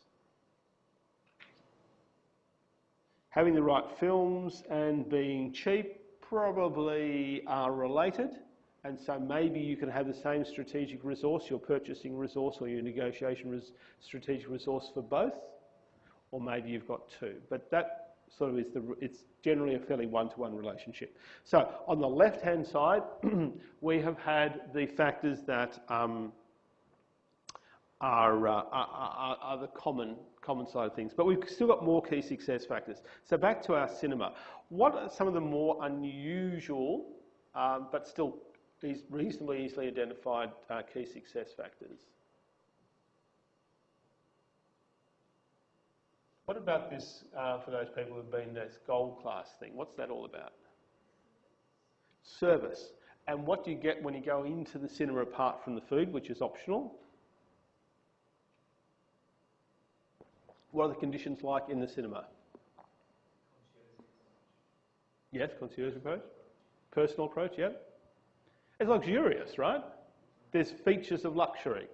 What are the seats like? They're big. They're electric usually, so it's all very fancy. You've got a nice little table, and as you said, there's service and so forth. So this key success factor is luxury.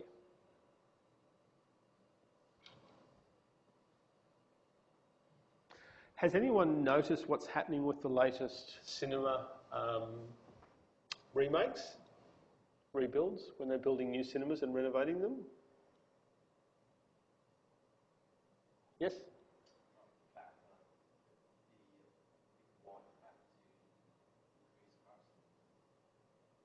They're putting a big wall at the back, yes, yep, they are.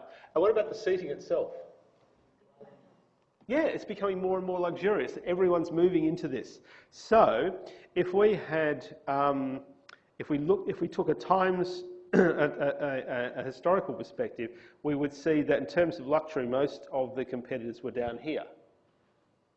And then gold class came in, and I don't know who. Let's say it was Village who introduced the first gold class. So company C is Village. They were up here. They had gold class. They had luxury. So what are the other companies who are down here saying, let's head on up? Because Village opened up a bit of a blue ocean there around luxury experience. And so there could be a couple of others. Are they sustainable at the moment? No. But you might say, well, we're environmentally sustainable cinema. Our carbon footprint is neutral. So if you come here, you know, you can have a clear conscience. Is that going to work? What do you think? Not really? What about aircraft tickets? When you buy a ticket now, you can buy the carbon neutral version, and they charge you an extra $15, and they say if you pay an extra $15, you fly carbon neutral. So if you're either wealthy or someone else is paying, bing, carbon neutral, please, because my conscience feels really clear, because otherwise we just burnt, I don't know, 500 litres of fossil fuels to get me on my trip from Melbourne to Japan. And so I feel pretty bad about burning 500 litres of fossil fuels to get there. But that's okay. For an extra $15, I'm carbon neutral. So yeah, I'm having that. Thanks very much. And I'm going to fly the airline again. It's a good airline, and I can fly carbon neutral for $15. Why not? So yes, So there will be other items too. Is anyone up here? No, they're all low, but of course they can go up there. So we've got the red ocean part and the blue ocean part, basically. And it's good to look at where they are and where you can be and what can happen. So when I go tonight and open up my own cinema, because I reckon it's a great idea, the world's first environmentally sustainable cinema, I'm going to be up here. And there's going to be no one else there, so that'll be my point of differentiation. What about this area here? Can I afford to be low in these? Not too low. I can probably afford to be the worst performer, but my sustainability is not going to look too good if it's no good. So if we just consider back to the aircraft example where we have sustainable options, if the seats are not comfortable, if the ticket is too expensive, and if I can't get the flights I want, even though it's sustainable, I'm not going there. I don't have to have the most comfortable seats. I don't have to have the lowest prices, and I don't have to have the best flight availability to be successful if I also have this. But if I'm way out of the field down here, then I'm not going to be successful. And the reality is that's true always, that organisations need to score fairly well on the bulk of the key success factors. Just doing well in one or two is a pretty weak proposition. So let's go to the cinema because they've got films and seats, but they're not very cheap, they're pretty expensive. All right, let's go somewhere else that's cheaper. Because they got film seats and they're cheaper. Why would I want to go to this one? So generally you have to have most of the key success factors to be in business long term. Okay, I think we probably need a break and then we'll come back and finish off the rest of this. And as I said, I want to spend some time on the exam too. So let's not spend too long. Let's make a 10-minute break, come back at, or 9-minute break, come back at 10 to 11. Okay, thanks. Now we've got a few more slides to get through, so I'll go a little bit faster with these slides because we've already picked up on some of this material in the discussions we've had this morning, and obviously some of it's more familiar as well. So just quickly, Ansoff produced this matrix back in the 1980s. This was very much in the context of corporate planning when he was having an argument with Henry Mintzberg about whether emergent strategy or planned strategy was and should be the dominant strategy decision-making process. Ultimately, he lost this argument, but it certainly waged strongly for many years. And one of his perspectives was this, what was originally a matrix, but a four-element continuum of existing in new markets and existing in new products, and basically suggested that organisations either plan to do more in the area that they currently work in terms of products or services and markets, or, and the other extreme, they can go into new markets and new products, in which case they become a diversified, highly diversified organisation, and that's again their plan. And of course we see evidence of this today, but whether it leads to competitive advantage is less clear. It's more simply about the organisation establishing future opportunities. So very quickly, market penetration, that first segment there is where you're basically just doing more of the same, and what's going to happen is, of course, you can... Oh, thank you very much. Yes, I forgot to put that up on the piece on the screen. So this was the Ansoff matrix that I was referring to, and now we're going to look at each of these four quadrants in detail. Sorry about that. So yes, the market penetration is where we're doing the same thing, and the main constraint is that you are directly competing with competitors that understand your organisation as well as you understand theirs, and generally most of the opportunities for making a big difference have been exhausted, and you can only do small things. So the price-based wars, adding new features and so forth is the basis of increasing market share. The other three categories are all about diversification, with moving into new markets and new products being the most unrelated form of diversification, and the others two just involving either diversifying the market, either the market or the products, or doing more of the same in related industries, but just stacking another market beside your existing ones, or going, as I said, unrelated into entirely different markets. So if you diversify into new products, then basically it's the same market and you just have some new models to offer them. Obviously it's all about projects. So car companies produce a new model every few years, and that's a new product diversification. But they can go in the other direction and take existing products into new markets. So, so Ford, for example, would have sold no cars in Myanmar once upon a time, but now it's opened up and they're starting to sell cars there so that they can develop a new market there. Usually you need to make some product adaptation to get it into new markets, and you'll find that the critical success factors, or the key success factors, are different for the existing markets and your new markets, and this traps a lot of companies.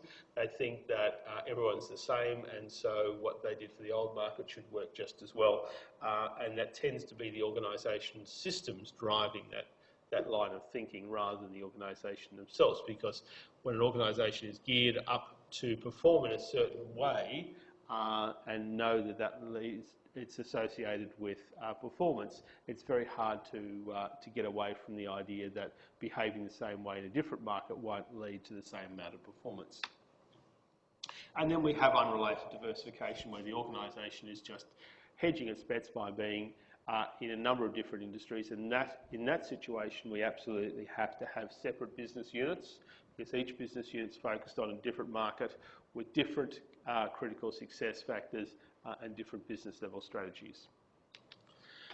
Mergers and acquisitions, as I said, I put that in by accident, so we're not going to worry about that, but obviously we just simply acquire or merge with. Sometimes we choose to merge to get economies of scale, and it's just a new company formed out of the combined assets of the old, or acquisition is buying another company.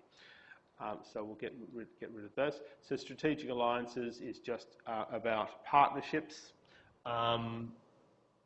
and relationships. Again, the principal motivation for that is to access strategic resources that your partner has. Often it's cash or market knowledge, which enables you to perform better. So we'll move through those. There's quite a few on those, so my apologies for that. Globalisation certainly is a major trend, and that's something that basically most organisations have had to cope with in terms of integrating markets. So the idea that you could have a domestic supply chain, for example, and compete disappeared with globalisation, because everyone else is able to shop from across the globe and get the best advantages. Interestingly, globalisation is starting to run out of steam as a sort of a pressure or a force that generated a lot of change in organisations. It stopped generating as much change. We've sort of reached, not the end of it, but it's slowed right down. And other factors are starting to, in terms of cost of operations and scale, are starting to become more significant again. So that's been quite an interesting thing. I think also we've reached, and one of the reasons is we've reached a situation where politics, country differences, for example, are starting to interfere with more globalisation. So you only need to look at the tension, say, between China and the US, even on the news today, China and Australia, to see that further globalisation is going to be restricted by political tensions. So there was some basic stuff that could happen, which no one was going to disagree with. There's some, basic levels of trade. There's basic international supply chains. There's basic sharing of technology, which everyone was happy with. But now that's happened. And we're in a situation where we're sort of looking at higher levels of integration as globalisation moves forwards, but that's starting to come into the arena of politics. So now, for example, sovereign country governments are saying to investment, yes, you can invest in this, but no, you can't invest in that. We're going to keep that for Australian ownership only or local ownership only. And so we're starting to see politics stopping further levels of globalisation development at the same rate. It's still creeping forwards, but instead of going at a great speed now, it tends to be going somewhat slower. So it's been a strong trend and it's created a high degree of integration, but I think in terms of things changing rapidly because of globalisation, that's going to dampen down a bit over the next while because of political desires, political tensions that are starting to limit more opportunities. Okay, so let's look at internationalisation driven by markets, government initiatives, cost opportunities, and competitiveness, competitive factors. So sometimes you need to be international to secure supply and critical inputs to your organisation. Sometimes you'll find that there's a new market opening on your doorstep and you need to take advantage, or you want to take advantage of that to get better economies of scale, and because you're concerned that other competitors will take that share and then they'll have better economies of scale and they'll push you out of your own markets. And because perhaps the government is making it easy and attractive and supporting you in developing your business in that way, and so you respond to those. So those are the typical forces that drive internationalisation. We can move through these. I think we've covered all of those. We had Porter's Diamond, and you'll remember I referred to this as being something that Porter produced a little bit later in his career. He's still active, but he hasn't produced any new theories for a while. And he was trying to pick up on internationalisation and argue it in the same way that he had argued industry attractiveness and the Pestel forces. So, and that reminds me, I did want to make a point. A couple of people have written to me, and I put a note up on the Cloud Deacon site about this. A couple of people have written and said, if it's not on the slides, is it not on the exam? And the answer is no. This is not a list of exam subjects. This is a list of slides with which to revise, I think, some of the key points I wanted to cover. So, for example, I didn't talk about Pestel and fire forces analysis because I think they're quite straightforward and we don't really need to revise those. So it doesn't mean they're not examinable. I just, in terms of the amount of time we had, I decided that they weren't ones we were going to cover. Similarly, as I have said before, just because I haven't done a slide on it, if it's in the chapter of the textbook, it's examinable. Generally, we have covered everything that's in the textbook, but not in the same level of detail. I simply can't cover in one 3-hour session what has had 30 pages of textbook and some cases devoted to it. So there's levels of detail in the text which are examinable, and you need to pick up on that.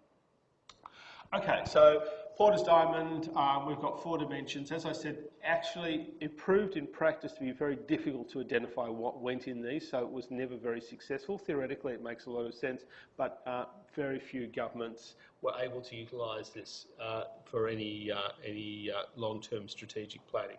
But basically they said demand conditions, the structures of the industries, supporting industries, and local conditions such as training and resource and financial resources were the 4 main factors that made a location attractive or not attractive to your organisation.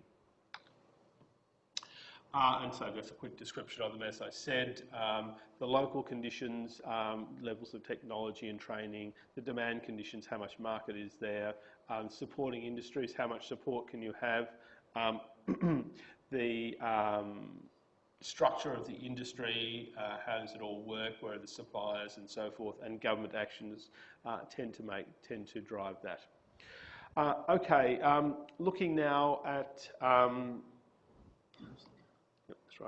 looking now at responding to conditions, we can have usually price-based pressures in most markets, and we can usually have a need to be locally responsive in relation to our international plans. Organisations that go into the global marketplace will generally experience these two factors, and there's a trade-off between them. If for your particular product there's a high degree of local customisation required, it's going to limit the opportunities to gain a cost-based advantage. Okay, so if you run, for example, a restaurant, you say, okay, great, we're going to be international, and we're going to run in different countries.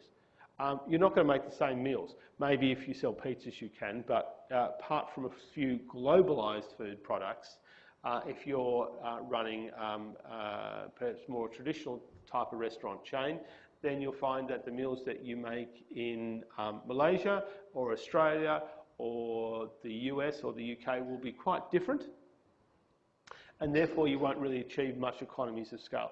You might have some economies of scale through your supply chain where some of the stuff that you purchase is the same, milk, eggs, potatoes, but other products you won't. So you'll require certain spices in one country and certain fresh product in another country, and you won't use it in a third country. And so for that industry, the level of local globalisation, plus of course the issue of food freshness, means that economies of scale advantages won't really arise. But in other industries, such as the mobile phone industry, for example, then you can sell your product pretty much universally everywhere with very small adaptation. So the more countries you're in, the greater your volumes and your economies of scale. So basically, where it's a commodity type product, then generally it's uniform in all countries, and as a result of that, everyone is globalising to try to reduce their unit costs by increasing their volume. And so actually milk is a good example of that. So milk is often sold, for example, the big New Zealand company Fonterra sells milk globally. 90% of its milk is sold outside the country, and it's just milk. It's dried milk, and that's pretty much, and some fresh milk. And it's sold as the same product everywhere. So the more places it sells, the larger its volume, the lower its unit costs, and the cheaper it becomes to the global market. So the pressure with the milk companies is to be as big as possible. But then you can have specialist companies like the A2 Milk Company that just sells a specialist milk product, and for them local customisation is more important, because in Australia we love A2 milk, but in other countries that what's A2 milk, we don't care about that. So the local factor is more significant, so therefore price competition is a little less intense. Having said that, it's still a commodity product, so there's still a basic criteria, but it's not as strong as in the basic milk product. Okay, so choosing a strategy for international business, we basically, once we've made the corporate level strategy that we're going to geographically diversify, then we enter into, as a second step, the idea that we've got to have an international strategy for that geographical diversification. And so we can be international, which is basically just repeats what we do in different countries. We can have a global strategy where we say the world's a single market, where our supply chain spans the globe, our customers span the globe, and we just consider the globe to be as though it was a single country. We can have a multi-domestic strategy where each country gets to is like a business unit, and then they build the unit around the conditions in that country, so it's locally adapted. Or we can have a transnational strategy, which is a bit of both, where the things that reduce our costs are operated globally, but the things that make us more competitive are operated locally. And so if you've looked at food products and clothing products, you'll find that some aspects of them are produced according to a global supply chain, and then some aspects of them are local. So you might find combined in Australia from imported ingredients, which means the supply chain is global, but then the final stages to produce the particular product that you purchase is done locally. So it's a mixture of the two things, which means it's locally relevant, but at the same time it's a bit lower cost because it's been produced globally.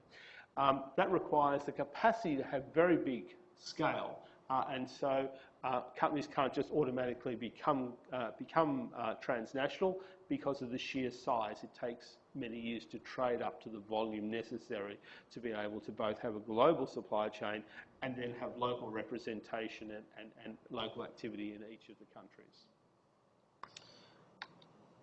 So those are the 4 categories. We've already talked about those. Okay, now coming down the home track, strategy development. Well, yes, we've got to hurry up very quickly. Okay, so 2 views, the deliberate and the emergent strategy. I already talked briefly about the contest between the corporate planning deliberate strategy group, represented by ANSOV, and the emergent strategy group, directed by Mintzberg. Emergent strategy is what you've been doing in response to the external environment that you suddenly realise is something you're doing permanently and something you need to do. So that's become an emergent strategy. It's developed on the fly, it's developed informally, but it leads to a competitive advantage. So you've clearly got to identify that as a strategy, and then you can perhaps choose to formalise it and recognise it. Whereas a formal or deliberate strategy is a plan. The decision is made, the analysis occurs, a decision is made, an implementation plan is selected, and then it's rolled out. Realised strategy inevitably is a combination of the two because of the problems with planning strategies that get implemented over many years as the environment changes, and the constant appearance of new pressures that were never considered means that there's always going to be an emergent dimension and to complement the planned dimension. Very few companies are brave enough to work on a purely emergent dimension. I think the best example of that probably is Virgin, where Richard Branson is very much looking around for new ways of doing things, and his planning is relatively limited. Okay, strategic leadership. So the leadership process can be 4 categories. The leader can be a high control leader, and in small businesses that tends to be the case. They can be a visionary person who explains to everyone where they need to go, and they make their own individual decisions as to how they comply with that.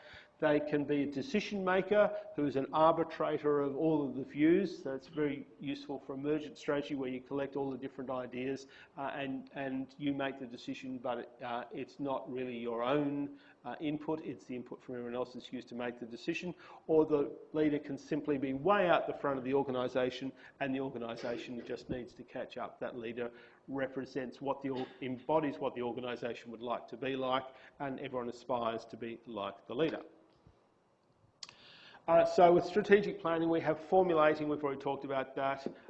Then we have the learning process where the knowledge required to achieve that is disseminated through the organisation through a learning process. Then we need to coordinate the business level strategy with the corporate level strategies as we have discussed, and then of course we need to get everyone to actually hear this idea and understand why they should take time out from what they normally do, which is a full day's worth of work, to do something that may, well, in many cases, interfere with the very things that their performance is being measured against. So in many cases, implementing strategy interferes with the normal performance of duties, interferes with performance outcomes. So while you're restructuring, for example, your financial performance diminishes. While you're restructuring, your on-task time diminishes. So for managers, there's a real, they're really torn or challenged by the fact that on one hand, there's a strategy which they should have complied with. On the other hand, they have their job as a manager, which requires competing approaches. And so the more you communicate the plan, the more likely people are to comply. Government will also impose strategy. We've got a new regulation in the industry. We require 6 monthly audits now for the banking industry as a result of the Royal Commission into the banking industry and all of the mistakes that we've found that they've been making. We're now going to audit them every 6 months for the next 10 years to keep an eye on them. So that's a new rule, so that's a new strategy. So now, okay, we're going to be ready for an audit every 6 months, which changes all of our planning cycles and many other things. Emergent strategy we've already discussed. so I don't need to deal with that anymore, other than the fact it tends to occur in the middle management where day-to-day tactical decisions are made. So when someone says, look, we don't have a rule about returns, but you know, the customers come here, I think it's appropriate, we'll make a return.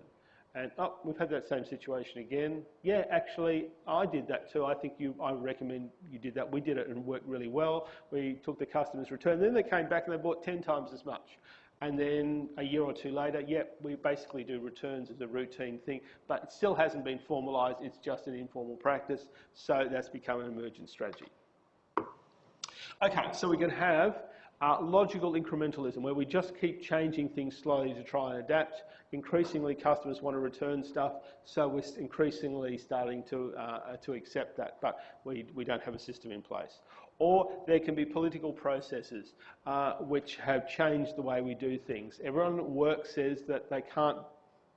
Everyone else in the industry, all the other companies in the industry are environmentally sustainable. We are the last ones to become environmentally sustainable. We're going to lose our key employees if we don't do this. So the political pressure inside the organisation is that we have to become environmentally sustainable.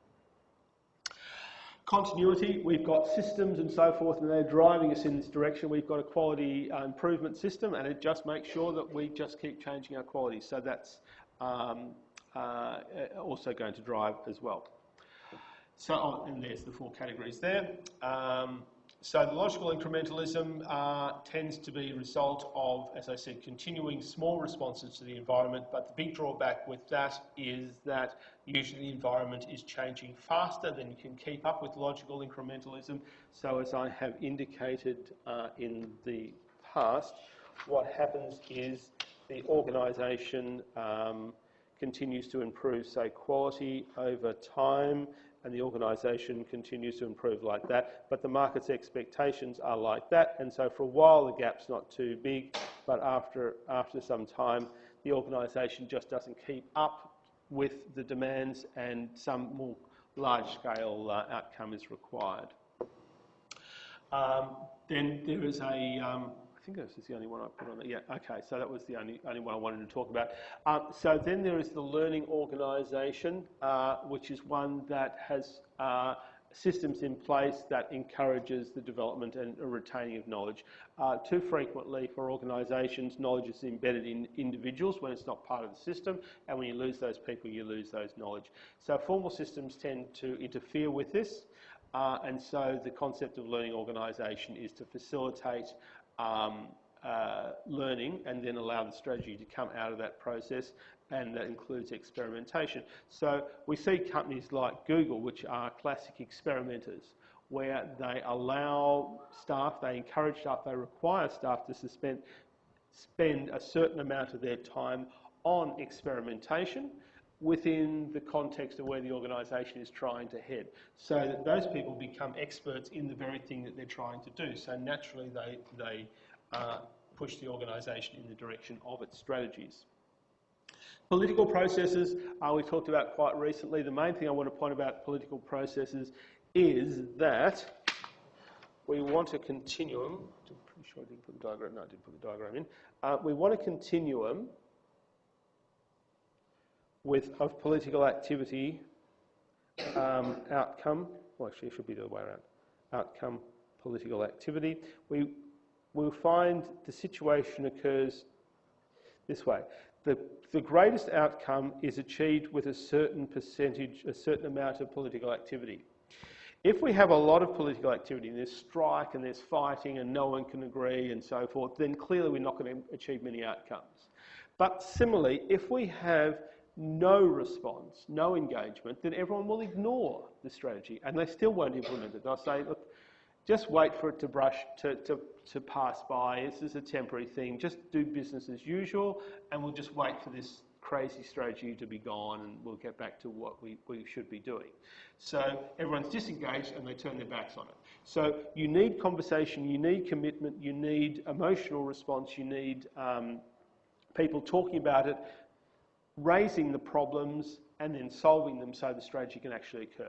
So we need some degree of political response to strategies, or they don't get implemented. So coming back to strategy as continuity now, it's the product of, as I said, the ways the ways that we do things, and so we manage that. And we have various forms of path dependency, which means because we do this, then we have to do that. And so frequently organisations say, yeah, a great idea, but we can't do that because we're locked into a 10-year contract with that supplier. So we'd love to do this innovation, but we can't because that supplier won't meet that innovation, but we're stuck with that supplier because 5 years ago, we thought it was a really great idea to have a 15-year contract with them because it would ensure supply. Now, unfortunately, we can't do this stuff because we're locked in. So we have these continuity factors, and organisational culture is another major contributor to that.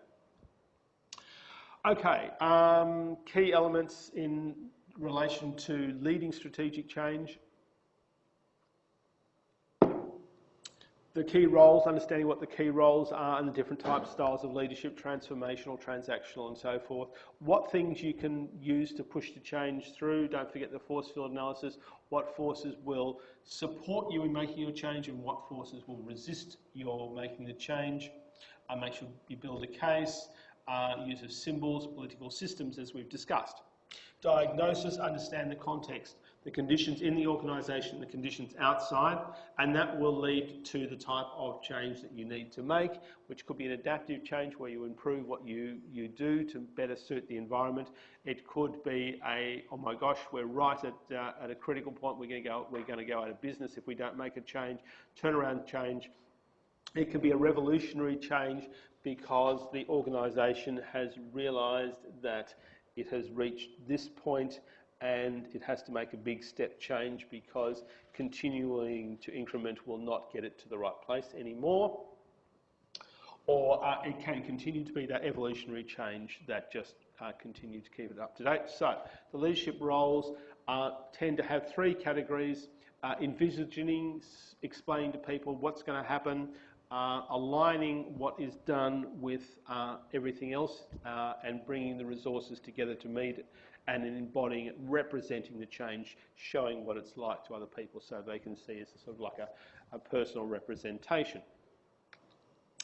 Middle managers tend to be the advisors because they're the ones who say, this is a great idea, but these are the problems because we put this in place, because we have to do that, because we have to do the other, we have to find solutions to these barriers. So they bring the barriers up, and then senior management has the authority to say, okay, well, all right, we're going to forego profitability to eliminate that particular barrier. We are going to go to contract negotiation to eliminate that particular barrier, and so forth and so on. Middle managers also help interpret and explain strategy within the organisation because it's high level when it comes to them, and then they talk about what it means in practice to the people who have to live it, have to implement it. Then, of course, we need to they help in the reinterpretation and the adjustment of the strategy to suit conditions as they change, and, of course, provide day-to-day leadership. Talked about the leadership styles, transformational and transactional. Transformational is obviously necessary when we make the larger scale changes because it's a turnaround or it's a radical change, whereas if it's a more modest change, then a transactional leader will usually be the type of style that's required. Sometimes it requires different people. Some people are capable of performing both tasks. So we have the four categories: persuasion, collaboration, direction and participation are the different types, and they relate to the sorts of things we were talking about before. The levers for strategic change, the force field analysis, what blocks and what supports our change. Then we had that change kaleidoscope, which we looked at, which had the various aspects that can create problems. You can map the systems in the organisation. You can do a stakeholder analysis, which we talked about in topic 2. The cultural web, to work out what factors in the culture will be for and against in topic 5, and the 7S framework. Some of the major drivers are building a case so that this case can be represented to different parts of the organisation. If we don't make this change in the next 6 months, we will lose this much market share, which means we will lose this many employees, and this is what the outcome. So this is something that's independent, which is interpretable at every level in the organisation. Changing long-term mindset, of course, is about changing culture, and this needs many approaches to achieve that. You need to change rewards, you need to change symbols, you need to change staff sometimes to achieve that. Then change to operations. Why? Because operations are designed to keep the organisation doing what it was always doing. If you want to do something different, then it's necessary to change the operations to achieve that. And then there are symbolic changes as well, which you can do. For example, if you're trying to increase differentiation, then you encourage people to engage in more activities such as innovation by creating the opportunities and legitimising it so that people actually then engage in that innovation activity and differentiate. Internal politics, we've discussed controlling resources, making sure the resources are available for the change. Political building of alliances. And so we've got four extents and natures. If we're just realigning and we're making incremental change, then we're just simply adapting. If we're making a transformational change and it's very large scale, affects the whole organisation, then it's a revolution. So adaptation, as we discussed, is the easiest to implement. Evolutionary change involves building new capabilities on a continuous basis, and so it usually has systems to drive it. Reconstructing or turning the organisation around occurs in a crisis situation. Usually the systems are no longer functioning and most of the change processes that drive that are informal. Revolutionary change is a major change. It's more in the context of business as usual, but also more dramatic. So it usually represents the fact the organisation is still successful, but it's time to make the change while it can, and it uses a lot of the internal resources, and it requires a higher degree of engagement, whereas the turnaround strategy doesn't require a high degree of engagement that's imposed. The revolutionary change is much more cooperative, but still of a similar scale. Okay, we got to the end. Now, I think to start the exam preparation, let me just run through this checklist again, and then, as I said, in the remaining bit of time, 20 minutes or so, we'll have a bit of a run through a past exam.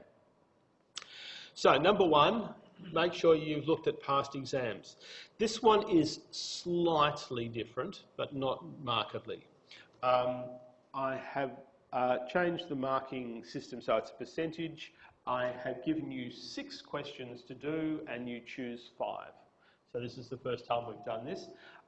The questions you'll find are a little more specific about the theory. In the past, and the example that we'll look at shortly, the questions were a little more general, and I've decided that I'm going to be a little bit more directional in terms of referring more to theory and less to question. So they're just a little bit more focused on, for example, identify the 4 types of international strategy and give an example. So they're a little bit more like that than explain the role of strategic resources in competitive advantage, which is a little bit more general. So not much, but just a little bit a little more directive than we have been in the examples. But nevertheless, they're very good for practicing, responding, same size questions, same type of response, same use of the theory. So do the past exams. Number 2, start by reviewing the lecture slides. Those are the things I think are most important, but not everything. Most important, but not everything. Do not rely on the revision slides to set you up for the exam. Okay, I can't cover everything. So it was just a bit of a journey through the unit. A retrospective. You know, on Facebook, they suddenly give you these pictures from 10 years ago and they say, remember when? It's like that. It is not the full answer. Then review the chapters in the textbook. I have found over the last 10 years there is a very strong correlation between not looking at the textbook and not doing well in the exam. So those people who do very badly in the exam generally have not looked at the textbook. Yes, so I strongly recommend that you get access to the textbook, either the current edition or the previous edition through the library. I don't care how, but you really cannot be fully ready for the exam just by reading the slides. Review the recorded lectures. We're not getting a good take-up. Now, there's a lot of hours of recorded lectures, I understand that, and so it's relatively difficult. I'm just going to put the camera on me now. How did I do that last time? I don't want to make a mistake. Yep. There's a lot of hours of recorded lectures, but frequently people ask me questions that we talked about with the slides and everything online, so you'll get a better answer if you see it in the recorded lectures. So, I mean, hopefully most of you, you've either come or you've had a look at most of the recorded lectures. So for most of you, it's just a case of looking at the ones you didn't see before, or the ones where you think you're particularly uncertain. I said, love for you to sit down and listen to all 33 hours of lectures, but it's probably prohibitive in the time that you've got available. But nevertheless, there are many good answers to your questions contained in those. The textbook has further things you can practice. I am a strong advocate for practicing answering questions. Saying, I know everything about it, but never having practiced writing an answer under time constraints means that it's like having a strategic resource, but no competency in applying it. Okay, so you know the stuff, you don't know how to write an answer about it, so your overall capability is low. Okay, so you've got to develop the competency of answering a strategy exam question as much as know about it. It's exactly the same also as having a great strategy but not being able to implement it. No outcome. Right, so you've got to be equally embedded in both being able to write a good answer and also knowing the stuff. If you don't know the stuff, you've got nothing to write about. But if you know the stuff and you don't know how to put it down, then we get these terrible answers that are all over the place and find it very hard to give them any marks. So, practice answering. So in addition to the exams, if you're a bit of an exam junkie, then the sections in each of the chapters called work assignments are also questions which you can answer as well. They're a little bit long-winded, but nevertheless, there's still a good question that that you might be asked on those topics, and of course it relates very clearly to the chapters. You can also look at other strategy textbooks to get other questions to answer as well. And you can have a look at the website as well. It's got a little bit of, it's got a few sort of support items there as well. So that's your exam preparation checklist. Is there anything you shouldn't do? No. Is there a fair bit of work there? Yes. Balance it, but try to cover as much of everything. Absolutely look at the past exams. Do review any lecture slides where you just don't know what's going on. Absolutely review the chapters in the textbook. Okay, so I've got that. Point 4 is a bit repetitive. And do practice other questions. All right, so exam. 2 hours long, closed book. 5 out of 6 questions, each the same weight. They cover all topics.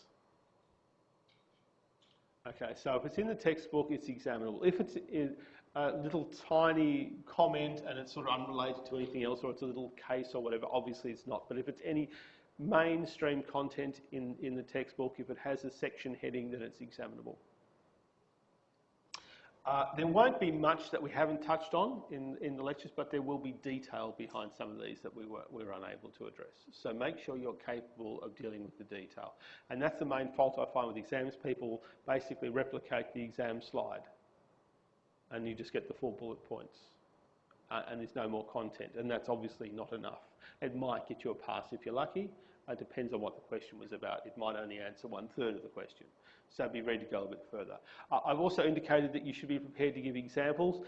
They can be fabricated examples. You can say, for example, in a milk bar that was trying to enter, a company, someone who's trying to start a new milk bar in a local suburban area, their strategy should be differentiation, because their customers are going to go to the supermarket normally for low-cost products. So I guess they should try and have the sorts of things that people want and be convenient. So maybe they should be open at hours when people want to go there and not open at other hours. You can make it up. Just use it to make the point. We don't mind if it's a bit of a clunky and silly example, but if you've used it to make the point, that's absolutely fine. So don't feel like you've got to have this, oh, Google in 2006 did this, but interestingly someone else did something similar. You don't have to have that level. You can just use simple examples, your own personal experience, something you make up, whatever. Don't invest too much time. But do invest in the ability to be able to use examples to explain your points, because that adds a lot to your exam answers. Do invest in being able to come up with a simple example to make your point. You will find if you do a few practice questions, sorry, my throat's getting a bit tired. You will find if you do a few practice examples, you'll start to build up standard examples that you like to use, standard example you like to use about business level strategy, standard example you like to use about market niches, a standard example you like to use about environmental analysis. For example, in the software industry environment, technology is significant, but economic factors are not. So definitely develop those. Yeah, I think that's everything I wanted to say about that. So let's open to questions. Oh, I did have a that's right, this slide about answering exam questions. Common mistake, answering the wrong question. I even get this with assignments, and I'm really always quite surprised, but that read the question twice, because it's possible to confuse the introductory bit with the question. It might say, globalisation is not changing or is not progressing as intensely as it has in the past. Describe the 4 types of international strategy. So what's that question about? It's about international strategy and the 4 types of international strategy. It's not about globalisation. But in the excitement of the exam, you're going to start writing about globalisation. So read it and make sure you fully understand it. Often there's 2 parts. I'm giving you a bit of a hint. List and briefly describe with examples. List, give it the name, give it a definition, give it an example. Make sure you pick up on that. Classic mistake, list and described and forgot to give examples because they forgot half the question or started before they'd finished reading it. So read it really carefully. Manage your time. You've got 5 questions, 2 hours, so that's sort of 20 or 25 minutes per question. When you've spent your 25 minutes on your question, go to the next one. You'll do better, unless you've got no idea about one of the questions, you can't do it at all. You do better if you uniformly just spread your effort across all the questions and you spend 1 hour on the first question and the rest of the time on the remainders. And that's a very common mistake again, and we can't give you more than the 20% for the question. Even though you might write 30 pages about it and it's like the best ever, it's still only going to get the allocated number of marks. So uniformly spread your effort across your questions. How many questions do you answer? 5. Some people are going to answer 6 questions. We'll just mark the first 5. We won't even, well, perhaps if I'm generous, I might choose the best 6. But basically, you set yourself up for a problem. Do not answer 6 questions. People will answer 6 questions, unfortunately. I don't know what happens, but that's inevitable. Make sure you start with a clear personal response, and then add the theory, and then add examples. It's just healthy, it's a healthy writing approach for you to do. Say what you think about it, then use the theory, then use the example. If you try and jump in with the theory and you've not remembered it quite correctly or you missed a bit or something like that, your answer's going to look like a mess. And it's going to be hard to understand.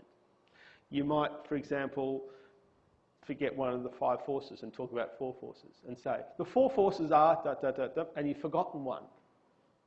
And so then it's an incomplete answer, right? Now, that's a really trivial one, okay, because of the 5 forces, so you should remember it's got. But what happens if it was not called 5 forces, it was Porter's forces? Okay, Porter's forces. Porter's forces are substitutes and so forth. And you only say 4, right? And then you go, you haven't answered the question. But if you say something general, Porter's forces are about competition between external industry conditions on the organisation, and they include these things, then we actually understand much better what you're talking about. So set yourself up for success by saying what you think about it briefly, Just a few words or half a sentence or so, and then get into the theory, but don't lead with the theory because it's a theory, it's not an answer to a question. So if you take that approach and then add examples, then you're building. And if you've forgotten what are Porter's 5 forces, at that point it becomes much more excusable because we get the idea of what you're talking about, and it's a weakness, but it's not a critical failure. But if you lead with that and you forget one of the forces, then the whole thing falls apart quite quickly.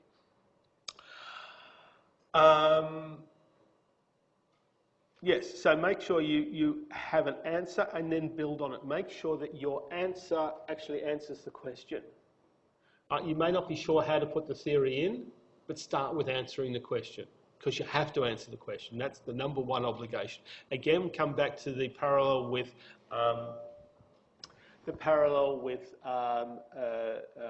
things that qualify you to be in business and things that make you successful. If you don't have the lights on and open up the door, then you can't be competitive. You've got to be able to do that. So in the same way, if you don't answer the question, you can't get any marks, or you get very few marks. If you can answer the question and then use the theory correctly and then use examples, you get lots of marks. So make sure you start out answering the question or you're not actually in business in the first place. And you just keep embellishing it, but make sure you've got an actual answer in as your starting point. Write between half and 2 pages. If you've got to write more than 2 pages, something's gone wrong. Okay, generally, more than 2 pages is just far too much detail and you'll lose your train of argument. Don't try to write more than 2 pages. Be focused. Give yourself room. Allocate 2 pages in your answer booklet. If you're going to write up to 2 pages, question 1, 1 page, flip it over, another page. I'm then going to do question 3, that starts on the 3rd page, right? So you can come back and anytime you've got, I got through question 5 really quick, I can go back and write a bit more about question 1. Oh yes, lots of space, easy to do. So just a simple thing. Note key instructions, words, compare, explain, describe, give examples. Make sure you do all of those things. Highlight them, underline them so you can, yep, done that, done. Oh, I forgot to do that bit. Allocate your time, as I said, per question. Make sure your answers are logical and coherent. Think and plan. You've got plenty of time. If you've got 20-something minutes, say 20, even 20 minutes per question, so that's actually only an hour and 20 minutes. So 25 minutes per question. That's still going to leave you a bit of time left at the end.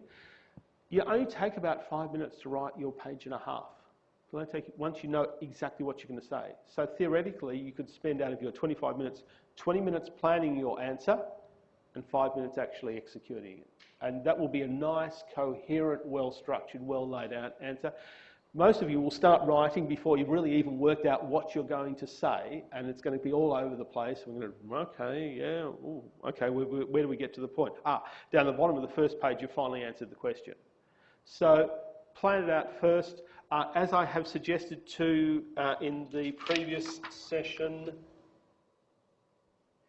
if your script book looks like this, and that's the line side, and this is question 1, then you can start putting your notes here, and you're going to do a little Porter's 5 forces. So, yeah, and then, actually, I'm going to write a bit about that. Yeah, I'm going to write a bit there, I'm going to write a bit there. All right, okay, I can say C, Porter's 5 forces, diagram, and we'll do that. You don't have to rewrite it again. So try and put your working beside where you're going to answer the question. Because it's easy to transfer it, it's easy to see what you have to do. If you're running short on time or whatever, you can just say, have a look at what we've done on the blank page on the left-hand side. Does that make sense? It works surprisingly well. And keep to the point. That's why you don't want to write more than 2 pages. If you're writing more than 2 pages, it means you've lost it and you're talking about all sorts of other things. Okay, I'm sorry, we've only got 10 minutes to do the other thing, but let's do that. Right, so here is, ooh, don't like that feedback, it's bad, isn't it? Here is the T1 exam, one of the T1 exams from last year, which you'll find in the library. There it is, that's the whole lot. As I said, there's 6 questions in this, but in the exam you sit, each of these will be worth 20%, and you'll do 5, not 6, 5. Okay, so let's have a quick look at the first one. Industries and markets can be viewed in different ways. Okay, that's very nice. I'm going to ignore that. That was just a bit of a warm-up. Explain. Okay, I'm going to underline that. The difference, yeah, I'm going to underline that too because I might forget to say difference, between strategic groups. Strategic groups, what were they? Oh, those were the little circles on the book. I've got one I prepared earlier. Where is it? There they are. There's my strategic groups. Oh, yes, that's right. Okay, so I'm going to talk about those. Good. What else have I got? Market segments. Oh, is a market segment the same as a strategic group? No, not. They're not the same, aren't they? Market segment might be the people who spend a lot or the people who spend a little, but the strategic groups may not even be about price. They might be about quality and volume. Okay, so I've got market segments, better highlight that. And blue oceans. Ooh, now are blue oceans the same or are they something different again? They're different again. So what's blue oceans? Oh, we had a blue ocean here. There's one. That's this side, where we're doing the sustainable cinema, where you can buy a carbon neutral seat. Okay, right. Ooh. And provide an example. I'm going to underline that too. Lots to do, lots to do. Okay, so first of all, explain the differences. So how would I go about this? What would be my first thing? Well, if you're going to stick with the approach I said, the first thing you'll do is you'll say that strategic groups, market segments and blue oceans are all different types of approaches to looking at what? The marketplace. Right, okay, good. So when I mark that, okay, you've got the idea. This is about different ways of looking at the market. Very good. Okay, so if you get one of these wrong, I'm not going to be as upset as I would be if you just started with these. So what's probably the next thing you're going to do?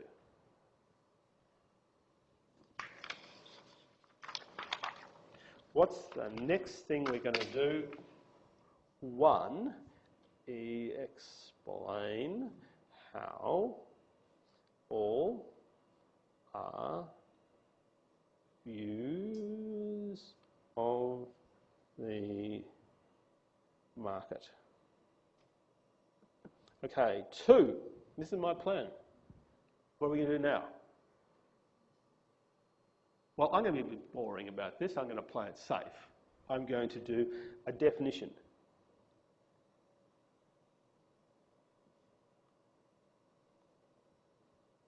Definition of strategic groups, market segments, blue oceans.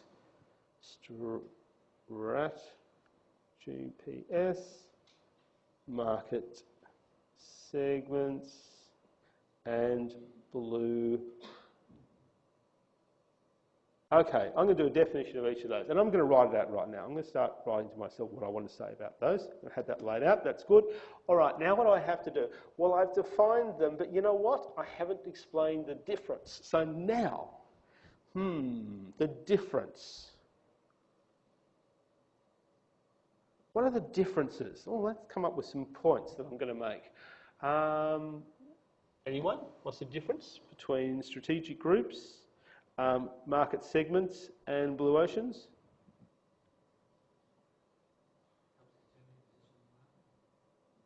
All of them do? Well, that's not a difference then, that's a similarity. Okay, so strategic groups look at the behaviours of organisations, but market segments look at the behaviours of customers. So, behaviour of orgs versus customers. And blue oceans, yeah, that sort of fits into that too, because blue oceans is about a new group of customers. Okay, so what else can we say about them?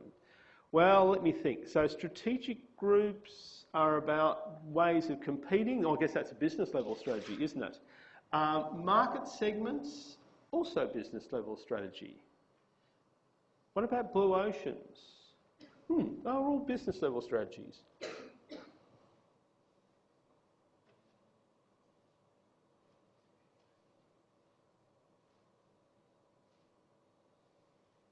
I don't know if I'm going to use that, but it's such a good point. I might use it anyway to show, when I talk about the difference, I might talk about what's different and what's not different. I might just put that one in to show how clever I am that I worked that one out. But this is my planning, so I'm going to decide whether I'm going to use that or not when I've got my full plan. If I'm scratching around a bit for good stuff to say, I'm going to throw that one in. Or if I've got a lot of good stuff to say about the differences, I'll leave that out. That was a good idea, but yeah. Okay, so what else have I got to work with? I'm still looking at the differences. What other differences can I find between these? Anyone?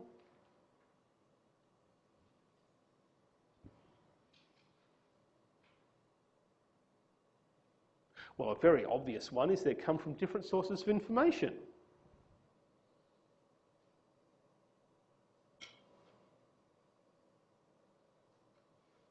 They all come from different sources. The strategic groups come a definition of the industry.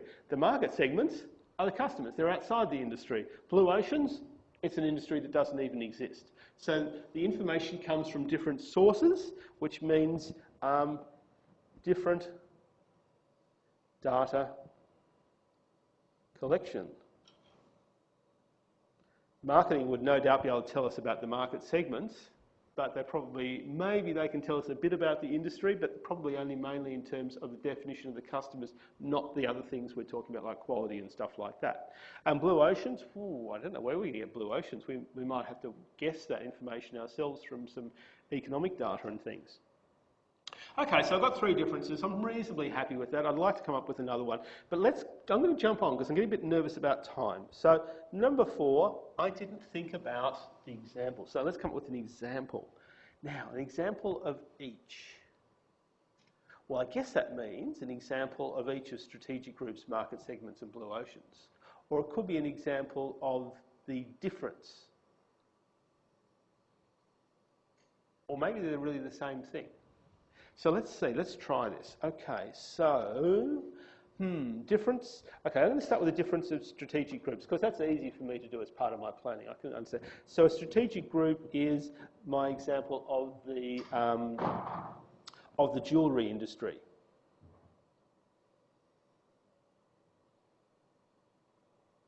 I like that one, where you've got expensive, upmarket, low market ones, specialised and general ones. Okay, so I can do that. Yeah, I'm going to do a diagram of that. I'm going to do a little diagram, cost and specialisation, and I'm going to put 4 little circles in there, and I'm going to put low cost, high volume. That's the ones like some of the chains. Okay, I can fill this out. That's good. All right, so now what about market segmentation? Oh, okay, I can just talk about it. Oh, I can talk about the market segmentation in the jewellery industry. I'll keep on going and I'll say there is the old customers and the younger, so it's age. So I'm going to call that age. I'm not going to call that older and younger. I'm going to talk about age segments. What else am I going to say? Income's probably another one. And possibly also gender. Very good. Okay, so I've got some good examples there. Blue ocean. Ooh, well, the only blue ocean I know that good example of PCs where computers used to be big things in big rooms, and then they said PCs, and they generated a whole new market where people personally bought PCs rather than companies. So I use